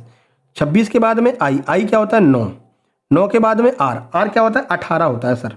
ठीक है, 18 के बाद में A, A कितने पे आ जाता है, A आ जाता है आपका 1 नंबर पर, या फिर आप कह सकते हैं कि ये आपका 27 नंबर पर आ जाता है ना। 27 को या 1 को एक ही बात है। अब हम इस पे काउंट करते हैं कि इसमें क्या हो रहा है, सर 9 9 जुड़ रहे हैं, सब में 9 जुड़ रहे हैं, 17 और 9 26, 26 के बाद में वापस से 9 जुड़ गया, यानी कि आपका क्या जेड, जेड में जेड से आई पर पहुंच गया है ना। तो जेड क्या था 26 नंबर, 26 से आई पर पहुंच गया तो फिर से 9 जुड़ गया। भाई जेड के बाद में आई पर जाएंगे तो 9 ही जुड़ेगा ना भाई। जेड, जेड के बाद में ABCD फिर से चालू हो जाएगा तो 9 जुड़ गया। 9 के बाद में फिर से 18 जुड़ गया, यानी 9 जुड़ गया। 18 में 27 जुड़ गया, 9 जुड़ गया। यानी पहली वाली जो डिजिट है वो बिल्कुल सही मैच कर रही, सब में 9 9 जुड़ रहे हैं तो 9 9 हमने जोड़ करके पता कर लिया, यानी पहले वाले से तो पता नहीं चला सर। चलो अब दूसरे वाले पर चलते हैं। दूसरे वाले पर कोई दिक्कत है क्या? चलो दूसरे वाले अंकों को ले लेते हैं। पहले क्या W, W क्या होता है, W होता है सर 23, तो W को ले लिया। W के बाद में C आ रहा है, C का मतलब C आ जाएगा 3 नंबर पर, और अगर वैसे डायरेक्ट जोड़ेंगे तो चलो C का मतलब 3 नंबर है ना, तो इसको हम 3 लिख लेते हैं। ठीक है, 3 लिख लिया। अब आगे चलो, देखो W आ गया 23, 23 के बाद में 3, और इसको और क्या लिख सकते हैं, C को लिख सकते हैं भाई Z 26, 26 के बाद में 26 3 29 भी लिख सकते हैं इसको, है ना। या तो 3 लिख दो या 29 लिख दो, तो 29 लिख देते हैं, पीछे कहाँ जा रहे हैं, 29 लिख देते हैं। ठीक है, 29 के बाद में यहाँ पर I आ गया, यानी I कितने पे आएगा, 9 नंबर पर आएगा। ठीक है, अब इस 9 को हम क्या लिख सकते हैं, 26 और 9 35 लिख सकते हैं इसको यहाँ पर, है ना भाई। यहाँ पर Z पर 26 खत्म हो जाता है ना, 26 से आगे चलिए तो 26 से आगे 9 जोड़ेंगे तो 35 आ जाएगा। 35 के बाद में O कितने पर आता है, 15 नंबर पर आता है। ठीक है, तो 35 और 15 50 आ जाएगा। अब इसी में अपन काउंट करके देख लेते हैं सही सही चल रही कि नहीं चल रही है। देखिए 23 में 6 जोड़ा 29 आ गया, 29 में 6 जोड़ा 35 आ गया। ठीक है, अब 35 में डायरेक्ट क्या जुड़ जा रहा है, 50 जुड़ जा रहा है मेरे भाई। तो क्या 50 मतलब 35 से सीधे 50 पहुंच जा रहा है, यानी कि यहाँ पर तो ज़्यादा जुड़ रहा है। तो ज़्यादा कैसे जुड़ रहा है, यही हमको जो है यहाँ पर पता करना है, यानी गलत कौन सा है। देखिए दूसरे पर अपन चल रहे थे ना, देखो दूसरे पर तो कहाँ पर से, W पर से। W के बाद में क्या है C के बाद में I है ना, I के बाद में O के बाद में T। 1 2 3 4 5, 1 2 3 4 5। ठीक है, देखो W को क्या लिख सकते हैं, W को 23 लिखते हैं हम। ठीक है, दूसरे वाले को फिर से सॉल्व कर रहे हैं। C को क्या लिखते हैं, C को या तो 3 लिख लो, या तो सर इसको क्या लिख दो, 26 और 3 29 लिख दो। ठीक है, I को क्या लिखते हैं, I को 9 लिखते हैं, या तो 9 लिख लो या फिर 26 और 9 35 लिख दो। ठीक है, O को क्या लिखते हैं, O को हम लिखते हैं 15, और T को क्या लिखते हैं, T को हम 20 लिखते हैं। अब देखो क्या क्या गैप चल रहा है भाई। 23 से ये कहाँ पर पहुँच गया, 23 से 29 पर पहुँच गया, यानी कि 6 जुड़ गया। ठीक है, और यहाँ पर 3 हो गया। 3 से 9 पर पहुँचा यानी कि 6 जुड़ गया। 9 से 15 पर पहुँचा यानी कि 6 जुड़ गया। अब 15 से 20 पर पहुँचने के लिए यहाँ पर 5 जुड़ रहा है, जबकि हमें 6 जोड़ रहे थे। हर जगह 6 जोड़ रहे हैं तो यहाँ पर भी 6 जोड़ने चाहिए था, यानी यहाँ पर T नहीं आएगा। क्या आएगा, 15 में 6 जोड़ेंगे तो 15 6 21, यानी यहाँ पर u आना चाहिए था और यहाँ पर t आया, जबकि यहाँ पर u आना चाहिए था। तो t की जगह पर u आएगा, तो गलत कौन सा हो जाएगा, यहाँ पर t नहीं होना चाहिए था, यहाँ पर u होना चाहिए था। तो यही आपका गलत हो जाएगा। ऑप्शन नंबर कौन सा हो जाएगा, ये डी। ऑप्शन नंबर डी गलत लिखा हुआ है। ठीक है, आपको गलती पता चल गई तो आगे चेक करने की आवश्यकता ही नहीं है। ठीक है ना, तो इस तरह से आप इसको सॉल्व कर सकते हैं। फिर से एक बार समझा दें, कोई कंफ्यूजन हो तो। देखो हमने क्या किया, पहला वाला जब मैच किया तो पहले वाले तो सारे मैच कर रहे थे, सब में +9 हो रहा था, कोई दिक्कत नहीं थी। फिर हमने दूसरे अंकों को मैच करना चालू किया, दूसरे लेटर को। तो भाई W की जगह पर हमने 23 लिखा, ठीक है, और उसके बाद में C की जगह पर 3 लिखा, I की जगह पर 9 लिखा, O की जगह पर 15 लिखा और T की जगह पर 20 लिखा। फिर हमने काउंट करके देखा तो 23 में जब हमने 6 जोड़ा तो यहाँ पर C आ जाएगा या फिर 29 आ जाएगा, 3 आ जाएगा, एक ही बात है, यानी 29 भी आ सकता है, 3 भी आ सकता है। ठीक है, फिर 3 में हमने 6 जोड़ा तो 9 आ गया, 9 में 6 जोड़ा तो 15 आ गया, और 15 में 6 जोड़ने पर हमें 21 मिलना चाहिए था, लेकिन 21 की जगह पर 20 मिल रहा है, यानी कि यहाँ पर U होना चाहिए था, यहाँ पर T लिखा हुआ है। और ऐसा किस में लिखा है, ऑप्शन नंबर डी में लिखा गया है। ATZX नहीं, AUZX होना चाहिए था। तो यही आपका गलत हो जाएगा और गलत ही हमसे पूछा गया था। ठीक है, सॉल्यूशन आप यहाँ पर देख लीजिए। चलो आगे बढ़े, अगला प्रश्न देखिए। कह रहे हैं दी गई श्रृंखला में गलत पद ज्ञात कीजिए। चलो गलत पद ज्ञात कर लेते हैं, सिंपल है ये। ABCDE, F आना चाहिए था, यहाँ पर तो H आ गया, तो H नहीं आएगा, यहाँ पर क्या आएगा, F आना चाहिए था। यानी कि ऑप्शन नंबर हमारा कौन सा गलत है, H गलत लिखा हुआ है। ऑप्शन नंबर बी हमारा यहाँ पर गलत लिखा हुआ है, यहाँ पर F आना चाहिए था भाई। ABCDEF, F आना चाहिए था, यहाँ पर H आ गया, तो कौन सा गलत लिखा है, H गलत लिखा है। ऑप्शन बी हमारा आंसर है। आगे बढ़िए, 12 नंबर पर चलते हैं। 12 नंबर क्या है, देखो ये रहा 12 नंबर। इसमें भी क्या पूछ रहे हैं, कह रहे दी गई श्रृंखला में एक गलत पद दिया गया है, उस छोटा कर लो इसको, अभी सही है। दी गई श्रृंखला में गलत पद दिया गया है, दिए गए विकल्पों में से इस श्रृंखला में पूर्ण करने वाले सही विकल्प का चयन कीजिए। यानी कि यहाँ पर कौन सा विकल्प गलत लिखा है और कौन सा यहाँ पर सही हो सकता है, ये आपसे पूछा गया है। चलिए इसको सॉल्व करते हैं भाई। देखो यहाँ से चलते हैं, 17 में से 20 गए तो 3 बच रहा है, फिर तो सर जुड़ जा रहा है, फिर घट जा रहा है, समझ में नहीं आ रहा है। तो अगर आगे से नहीं समझ में आए तो अपन इसको पीछे से सॉल्व करने का प्रयास करेंगे। देखो पीछे से सॉल्व करते हैं इसको। 108 में से 72 घटाओ, 108 में से 72 घटाएंगे तो 36 बचेगा, यानी कि यहाँ पर तो सर 36 आ गया। 47 में से 31 घटाओ, है ना, 47 में से 31 घटा करके देखो, अरे 108 में से 72 घटाओ, पहले 108 में से 72 घटाओ, 8 में से 2 गया, 6 बचा, 10 में 7 गया, 3 बचा, यानी कि यहाँ पर तो आ गया क्या, 36 आ गया। ठीक है, ठीक है। अब 47 में से 31 को घटाओ, 47 में से 31 को घटाएंगे तो यहाँ पर क्या आ जाएगा, 16 आ जाएगा। ठीक है, अब क्या है, 47 में से हमने 31 को घटाया तो 16 आ गया। ठीक है, ठीक है। अब इसके बाद में ये हो गया, आगे आगे बढ़िए, आगे सॉल्व कीजिए। देखो इसका तो भूल ही गए भैया, इसका तो भूल ही गए। देखो पहले हमने 108 में से 72 घटाया, 36 आ गया, 72 में से 47 घटाएंगे तो 25 आ जाएगा। ठीक है, फिर 47 में से 31 घटाया तो 16 आ जाएगा, फिर 31 में से 22 घटाएंगे तो 9 आ जाएगा। ठीक है, फिर 22 में से 20 घटाएंगे तो 2 आ जाएगा। अब हमको एक सीरीज यहाँ पर दिख रही है, सीरीज क्या दिख रही है कि 36, 25, 16, 9, यानी कि स्क्वायर हो रहा है ना। ये कंफर्म हो गया कि स्क्वायर हो रहा है। इसके बीच में किसका स्क्वायर हो रहा है सर, 6 का स्क्वायर हो रहा है। इसके बीच में 25 आ रहा है, यानी 5 का स्क्वायर हो रहा है। इसके बीच में क्या आ रहा था, 16 आ रहा था, यानी 4 का स्क्वायर हो रहा था। इसके बीच में क्या 9 आ रहा था, यानी 3 का स्क्वायर हो रहा था। तो 6, 5, 4, 3, 2, अब यहाँ पर 2 का स्क्वायर आना चाहिए। 2 का स्क्वायर का मतलब है कि यहाँ पर 4 का गैप होना चाहिए था। तो भाई 22 में से 4 जब घटाएंगे तो यहाँ पर 18 आना चाहिए था, लेकिन 18 नहीं आया, यहाँ पर इन्होंने क्या कर दिया, 20 कर दिया है। तो ये 20 ही यहाँ पर गलत लिखा हुआ है। तो वही आपसे पूछ रहे हैं कि भाई गलत कौन सा लिखा हुआ है, तो गलत यहाँ पर 20 लिखा है। ऑप्शन नंबर ए हमारा सही आंसर हो जाएगा। ठीक है मेरे भाई, फिर से समझने का प्रयास कीजिए क्या हो रहा है। देखो इनका गैप हमने चेक किया तो 36 आ रहा था। सबका गैप चेक करना, हमने बीच में क्या किया था, इन दोनों का कर दिया, बीच वाला भूल गए थे तो थोड़ा दिक्कत हो गई थी, है ना। देखो इन दोनों का गैप किया 36 आ रहा है, जो कि 6 का स्क्वायर होता है। इन दोनों का गैप किया 25 आ रहा है, जो कि 5 का स्क्वायर होता है। इन दोनों का गैप किया तो ये आपका क्या आ रहा है, 16 आ रहा है, जो कि 4 का स्क्वायर होता है। इन दोनों का गैप किया 9 आ रहा है, जो कि 3 का स्क्वायर होता है। अब इन दोनों का जब गैप किया तो ये तो 2 ही आ रहा है, जबकि यहाँ पर 4 आना चाहिए था, जो 2 का स्क्वायर होगा। ठीक है ना, तो यहाँ पर 18 आता था, 18 आना चाहिए था, यहाँ पर 20 आ गया है, तो यही गलत हो जाएगा। ऑप्शन नंबर ए जो है वो यहाँ पर गलत हो जाएगा। ठीक है, आगे बढ़िए, सॉल्यूशन आप यहाँ पर देख सकते हैं। चलो अगला प्रश्न देखो। अगला प्रश्न क्या है, नीचे दी गई श्रेणी में लुप्त पद ज्ञात करना है, यानी कि इसके बाद में क्या आएगा वो आपसे पूछा गया है। चलो देख लेते हैं। 90 में क्या जोड़ रहे हैं, 6 जोड़ रहे हैं, तो 96 हो जा रहा है। अब 105 में से 96 घटाओ, 96 घटाओगे तो 15 में से 6 गई 9, यानी कि यहाँ पर अब क्या कर रहे हैं 9 जोड़ रहे हैं। ठीक है, इन दोनों के बीच में 9 जोड़ दिया। फिर क्या हुआ भाई, 105 में से 117 घटाओगे तो क्या आ जाएगा 12 आ जाएगा, है ना। यानी कि 6 जोड़ रहे हैं, 9 जोड़ रहे हैं, 12 जोड़ रहे हैं। ठीक है, उसके बाद में 132, यानी 132 में से 117 घटाओगे तो क्या आ जाएगा 15 आ जाएगा, 15। यानी कि 6, 9, 12, 15। अगला क्या आ जाएगा बताइए, कितने गैप चल रहा है। हमने गैप जोड़ा, 6 और 9 में 3 का गैप है, 9 और 12 में 3 का गैप है, 12 और 15 में 3 का गैप है, तो 15 और अगले में भी 3 का गैप हो जाएगा, यानी 3 जुड़ जाएगा। तो 15 में 3 जोड़ा 18 आ जाएगा। यानी कि अब इसमें 18 जोड़ना, 132 में 18 जोड़ो कितना हो जाएगा, 132 में 18 जोड़ेंगे तो 150 आ जाएगा, जो कि ऑप्शन नंबर डी में दिया गया है। ठीक है, तो यहाँ पर क्या हो रहा था 6, 9, 15, 18 इस तरह से जुड़ते चले जा रहे थे, तो जोड़ करके हमने जो है यहाँ पर आंसर बना दिया है। चलिए आगे बढ़ते हैं। कौन सा प्रश्न था ये, कौन से नंबर का था भाई, ये था 13। अब 14 नंबर का प्रश्न ये रहा आपके सामने, देखिए ये भी अच्छा प्रश्न है ना।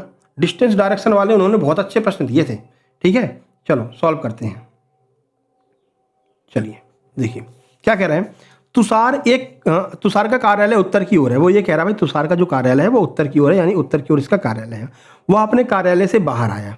ठीक है, तुषार बाहर आ गया है ना। थोड़ा सा और जगह बना लो इसके लिए। अभी सही है, अभी सही है। अब आपको आंसर दिख गया। अब अपन तो क्वेश्चन को सॉल्व करते हैं। तुषार अपने कार्यालय से बाहर आया और सीधे 60 मीटर चला, यानी कि ये क्या है, यहाँ से बाहर आया और सीधे 60 मीटर मतलब उत्तर की ओर है, तो उत्तर की ओर ये कितना चला 60 मीटर चल चुका है भैया। ठीक है, बाएं मुड़ा और 40 मीटर चला, तो ये लेफ्ट में मुड़ गया और 40 मीटर चल गया है। ठीक है, फिर वो दाएं मुड़ा और 50 मीटर चला, यानी कि दाएं मुड़ा और 50 मीटर वो चला गया है।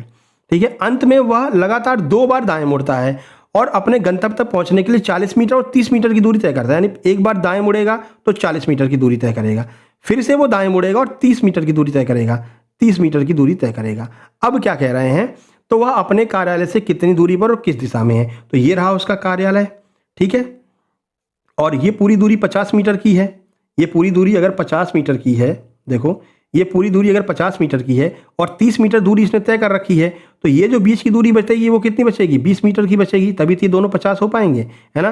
तो 20 मीटर तो ये रहा और 60 मीटर ये रहा, यानी कि ये अपने कार्यालय से 80 मीटर की दूरी पर है। और कहाँ पर है भैया, तो ये देखो अब कहाँ पर है, ऊपर की ओर है। ऊपर क्या होता है, उत्तर होता है, यानी 80 मीटर की दूरी पर है और उत्तर दिशा में है। तो ऑप्शन नंबर सी हमारा बिल्कुल सही आंसर हो जाएगा। ठीक है, आ गया समझ में, आगे बढ़े। चलिए अगले प्रश्न की ओर चलते हैं। देखिए अगला प्रश्न क्या है, हाँ अभी सही है। अगला प्रश्न, दी गई श्रृंखला का अगला पद ज्ञात कीजिए। अब कुछ नंबर आपको दिए गए हैं, कुछ अंक आपको दिए गए हैं, आपको अगला ज्ञात करना है कि अगला क्या आ जाएगा। Win, note, grain, broker. अब इसका अगर अर्थ निकालोगे तो अर्थ से तो समझ में नहीं आ रहा है, लेकिन एक चीज आपको दिख रही होगी, ये 3 लेटर का है, ये 4 लेटर का है, ये 5 लेटर का है, ये 6 लेटर का है, यानी अगला वाला जो है वो 7 लेटर का आना चाहिए। अब देखो कौन सा इसमें से 7 लेटर का है, तो 1, 2, 3 रिफंड में देखो कितना है, रिफंड में है 2, 2, 4, 2, 6 लेटर है, ये तो 4 है। इसमें देखो बैंकिंग में 3 और 3, 6 एक साथ है। इसमें देखो 2, 2, 4 देखो 2, 2, 4, 2, 6, 2, 8, इसमें 8 है ना। तो आना कौन सा चाहिए, 7 अंक वाला आना चाहिए, मतलब 7 डिजिट वाला आना चाहिए था। तो 7 डिजिट वाला कौन सा है, बैंकिंग जो है वो 7 डिजिट वाला, और यही आपका आंसर हो जाएगा। 7वें नंबर पर क्या आ जाएगा, अगले नंबर पर बैंकिंग आ जाएगा। यहाँ पर इन्होंने जो है अक्षरों के नंबर को काउंट कर लिया है। ठीक है, यहाँ पर 3 है भाई, पहले 3 था, फिर नोट का 4 था, ग्रेन का 5 था, ब्रोकर का 6 था, तो अगला 7 लेटर वाला जो है शब्द आना चाहिए था। 7 लेटर वाला शब्द कौन सा है, बैंकिंग। ऑप्शन नंबर सी हमारा सही आंसर हो जाएगा, जो कि यहाँ पर दिया गया है, आप आराम से देख सकते हैं। ठीक है, चलिए 16 नंबर देखिए।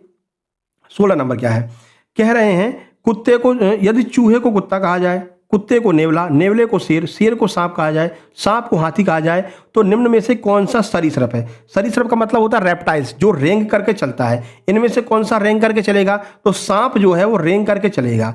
आपसे कह रहे हैं कि इस कोडिंग के अनुसार सांप को क्या कहा जा रहा है, तो सांप को क्या कह रहे हैं, सांप को हाथी कह रहे हैं, तो यहां पर हमारा आंसर हाथी आ जाएगा। ध्यान रखना, ऐसे प्रश्नों में आप केवल लास्ट वाला पढ़ा कीजिए, पूरा पढ़ोगे तब तो गड़बड़ा जाएगा। फिर आप ऐसे निकालोगे सांप को हाथी कहते हैं, है ना, फिर हाथी को क्या कहते हैं वो बता दीजिए, फिर यहाँ पर तो भाई सांप को शेर कह रहे थे, शेर को नेवला कह रहे, फिर बहुत कंफ्यूजन हो जाएगा। इसलिए आपसे जो पूछा जा रहा है उस पर फोकस कीजिए। कह रहे हैं कि सरीसृप कौन होगा, हम जानते हैं सरीसृप सांप होता है, बस सीधे सांप को क्या कह रहे हैं, सांप को हाथी कह रहे हैं, तो हाथी हमारा आंसर हो जाएगा। ठीक है, तो ये फंसाने वाले कुछ प्रश्न होते हैं। चलिए अब 17 नंबर प्रश्न पर चलते हैं। देखिए 17 नंबर का प्रश्न क्या, चलिए 17 नंबर का प्रश्न है कि भाई दी गई समरूपता में प्रश्न चिन्ह के स्थान पर क्या आएगा। कार को गैरेज में खड़ा करते हैं तो एरोप्लेन को कहाँ पर खड़ा करेंगे, तो बहुत सिंपल है भाई, एरोप्लेन को कहाँ पर खड़ा करते हैं, एरोप्लेन को हैंगर में खड़ा करते हैं।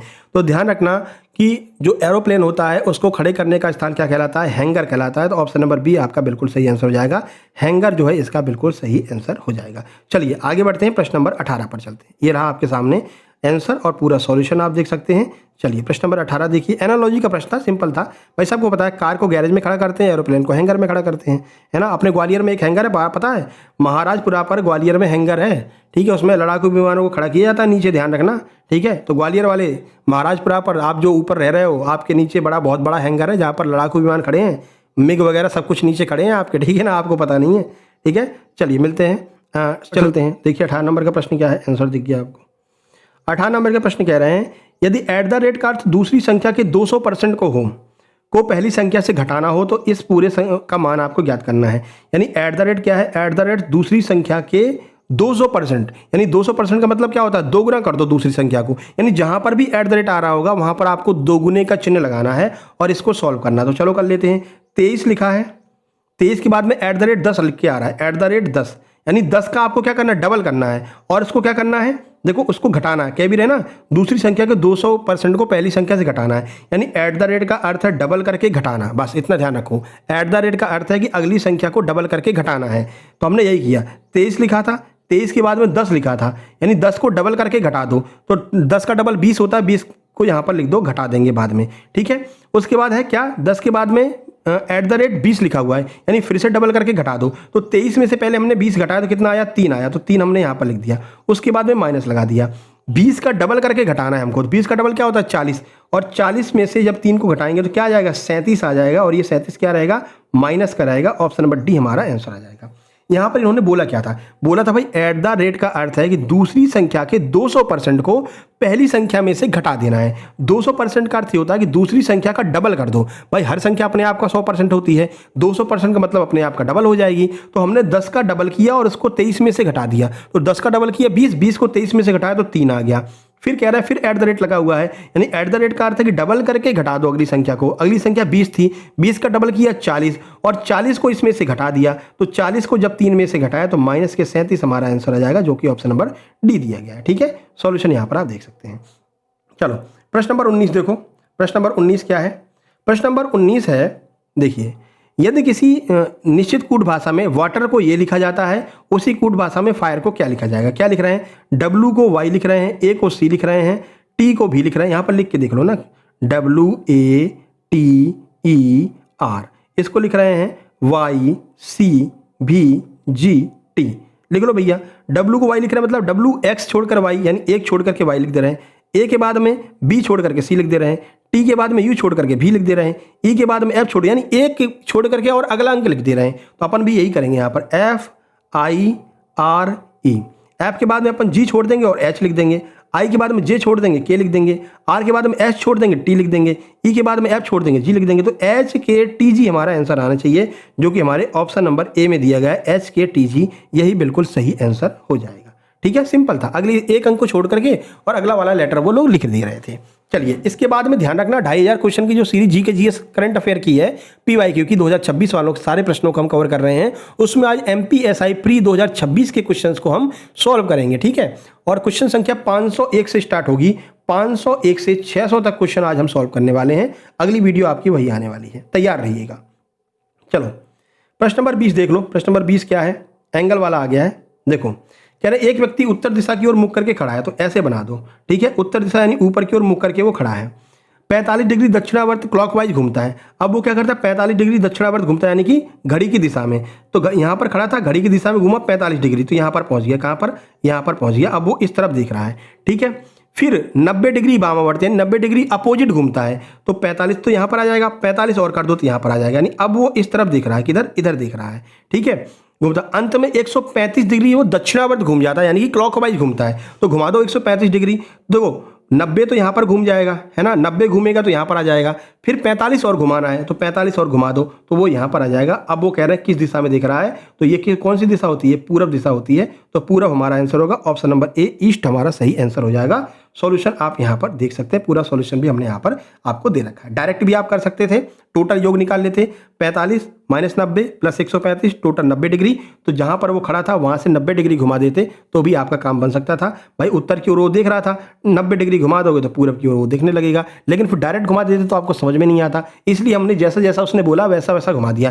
पहले 45 घुमाया, फिर उसने कहा कि 90 घूम जाओ, फिर 135 पूरा घुमा दिया तो पूरा निकल करके आ गया। आप चाहो तो पहले 45 घुमा दो, माइनस 90 क्योंकि पीछे जा रहा है, एंटी क्लॉकवाइज जा रहा है तो माइनस कर दो, फिर क्लॉकवाइज जा रहा है तो प्लस कर दो। इनको पूरा सॉल्व करोगे तो टोटल जो आएगा वो 90 डिग्री आएगा, तो अपने वर्तमान स्थान से 90 डिग्री डायरेक्ट घुमा करके भी आंसर निकाल सकते थे। ठीक है, तो ये है आज के वो प्रश्न जो MPSB ने पूछे थे प्रीवियस ईयर क्वेश्चन में।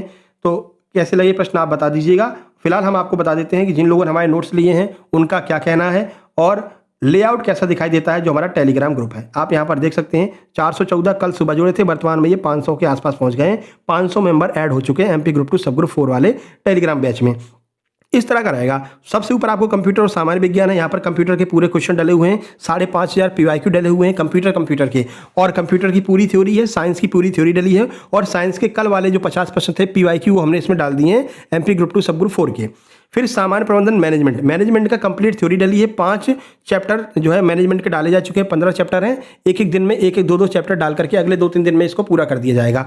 और इसमें सारे के सारे MCQ हैं, चैप्टर वाइज MCQ हैं, प्रीवियस ईयर के क्वेश्चन है, लगभग 200 के आसपास PYQ डले हुए हैं, और 5 के 5 चैप्टर के यहाँ पर चैप्टर वाइज क्वेश्चन डले हुए हैं। ठीक है, तो ये मैनेजमेंट की बात हो गई। मैथ में पूरा का पूरा थ्योरी डला हुआ है, और ये 25 क्वेश्चन मैथ के MPSI मेंस के डले हुए हैं विद सॉल्यूशन 2026 वाले। ठीक है, उसके बाद में सामान्य ज्ञान में 500 क्वेश्चन डले हुए हैं PYQ 2026 के, और आज जो है पूरे 600 क्वेश्चन हो जाएंगे। जो 100 प्रश्न और कराएंगे वो भी आपको इस सामान्य ज्ञान में डाल दिया जाएगा, और सभी सामान्य ज्ञान का मतलब कि जो भी इसमें हिस्ट्री, पॉलिटी, ज्योग्राफी जो भी है उन सब के कंप्लीट थ्योरी नोट्स इसमें डले हुए हैं। ठीक है, उसके बाद में हिंदी और इंग्लिश की बात करते हैं तो हिंदी और इंग्लिश के कंप्लीट थ्योरी नोट्स डले हुए हैं, और हिंदी के 500 प्रश्न डले हुए हैं PYQ। ठीक है, कल रात में डाले हैं, और 200 प्रश्न इंग्लिश के PYQ डले हुए हैं, ये भी कल रात में डाले हैं। आप लोग जाकर के देख लेना जिन लोगों ने नोट्स लिया है। और रीजनिंग की पूरी थ्योरी नोट्स डली है, और ये वाली जो वीडियो है इसकी PDF आपको रीजनिंग में ही मिलेगी, है ना। तो इस तरह से आप इस ग्रुप को ज्वाइन कर सकते हैं और बढ़िया से अपनी तैयारी कर सकते हैं। हाई लेवल से अपन जो है इसको अच्छे से कम टाइम में आप तैयारी कर लेंगे। बाकी जिन लोगों ने नोट्स अब तक लिए हैं उनका क्या कहना है वो भी आप यहाँ पर देख सकते हैं। ये है वैभवी मिश्रा जी, ये अभी 2nd रैंक लेकर के आई हैं, ASI सूबेदार का रिजल्ट आया है। ठीक है, हमारे सुपर सिलेक्शन नोट्स से तैयारी की थी। इनका खुद कहना है, हमने पूछा भाई आपके रिजल्ट में क्या हमारे नोट्स का कुछ हेल्प रही थी कि नहीं रही थी, तो यस सर आपके नोट्स कांस्टेबल के लिए लिए थे, कांस्टेबल भी क्वालिफाई हो गया है, MPSI भी क्वालिफाई हो गया है, और ASI सूबेदार में तो 2nd रैंक आई है वैभवी मिश्रा जी की। ठीक है, ये है जागृति शर्मा जी, आप देख रहे हैं इन्होंने MP पुलिस 2025 का ग्रुप लिया था कांस्टेबल वाला, और आज आप देख रहे हैं कि ये वर्दी में फोटो लगाई है, यानी कि इनका सिलेक्शन हो चुका है। और सर SI के नोट्स चाहिए, MP पुलिस में हमारा सिलेक्शन हो गया है। फिर उन्होंने MPSI के नोट्स लेकर के MPSI की तैयारी करना चालू कर दिया है। उसके बाद ये आप देख सकते हैं MP REO के नोट्स लिए हैं, MP REO के नोट्स 199 में अवेलेबल है, और नोट्स लेने के बाद में क्या गजब के नोट्स बनाए हो सर, गजब मजा आ गया। ठीक है, फिर ये एक और भाई हैं, ये भी 2025 के ग्रुप से जुड़े हुए थे, नोट्स ग्रुप से, आप देख सकते हैं ये भी आज वर्दी में आपको दिखाई दे रहा है, यानी कि इनका भी सिलेक्शन हो चुका है मेरे भाई। ठीक है, आपने मुझे तो मंजिल तक पहुंचा दिया, अब छोटी सिस्टर की बारी है, उसको भी गाइड कीजिएगा। और इनकी छोटी सिस्टर ने भी रक्षक PDF बैच जो हमारा पुलिस वाला है उसको परचेज किया है, और उम्मीद करेंगे मेहनत करेंगे तो भाई आप भी, इनकी जो छोटी सिस्टर है वो भी पुलिस में फाइनली सिलेक्ट हो जाएंगी इस वाली भर्ती में। तो आपको जो भी नोट्स चाहिए आप परचेज कर सकते हैं उसी प्रक्रिया के द्वारा। MP REO के नोट्स भी उपलब्ध हैं, जो आपका CSET और एग्रीकल्चर दोनों के, MP पुलिस के भी नोट्स उपलब्ध हैं, रक्षक PDF बैच में MPSI के नोट्स भी उपलब्ध हैं, और आपका MP ग्रुप 2 सब ग्रुप 4 के भी नोट्स बैच उपलब्ध है। सारे के सारे नोट्स बैच आपको टेलीग्राम प्राइवेट ग्रुप में मिलेंगे। ठीक है ना, टेलीग्राम प्राइवेट ग्रुप में इसी तरह से आपको सारे नोट्स मिलने वाले हैं, और वीडियो की लिंक भी आपको वहीं पर मिला करेगी। तो वीडियो कैसी लगी कमेंट बॉक्स में कमेंट करना। अगली वीडियो आपकी आने वाली है जिसमें हम कवर करेंगे 2500 क्वेश्चन के अंतर्गत 100 प्रश्न MPSI प्री 2026 के, जो भी रिसेंट में MPSB एपटेक ने करवाए हैं, सबके लिए महत्वपूर्ण है। सारे PDF बैच में उसकी PDF मिलेगी, यानी कि MPSI में भी जाएगी, MP REO में भी जाएगी, MP रक्षक में भी जाएगी PDF में, और आपकी इस वाले में भी ये जो है 100 प्रश्न वाली PDF जाएगी GK GS MPG के करंट अफेयर की। ठीक है मेरे भाई, चलिए मिलते हैं नेक्स्ट वीडियो में। इस वीडियो को लाइक, चैनल को सब्सक्राइब कर देना, जिससे आगे भी इसी तरह की वीडियो टाइम टू टाइम आपके पास में आती रहे। मिलते हैं नेक्स्ट वीडियो में, तब तक के लिए नमस्कार, धन्यवाद।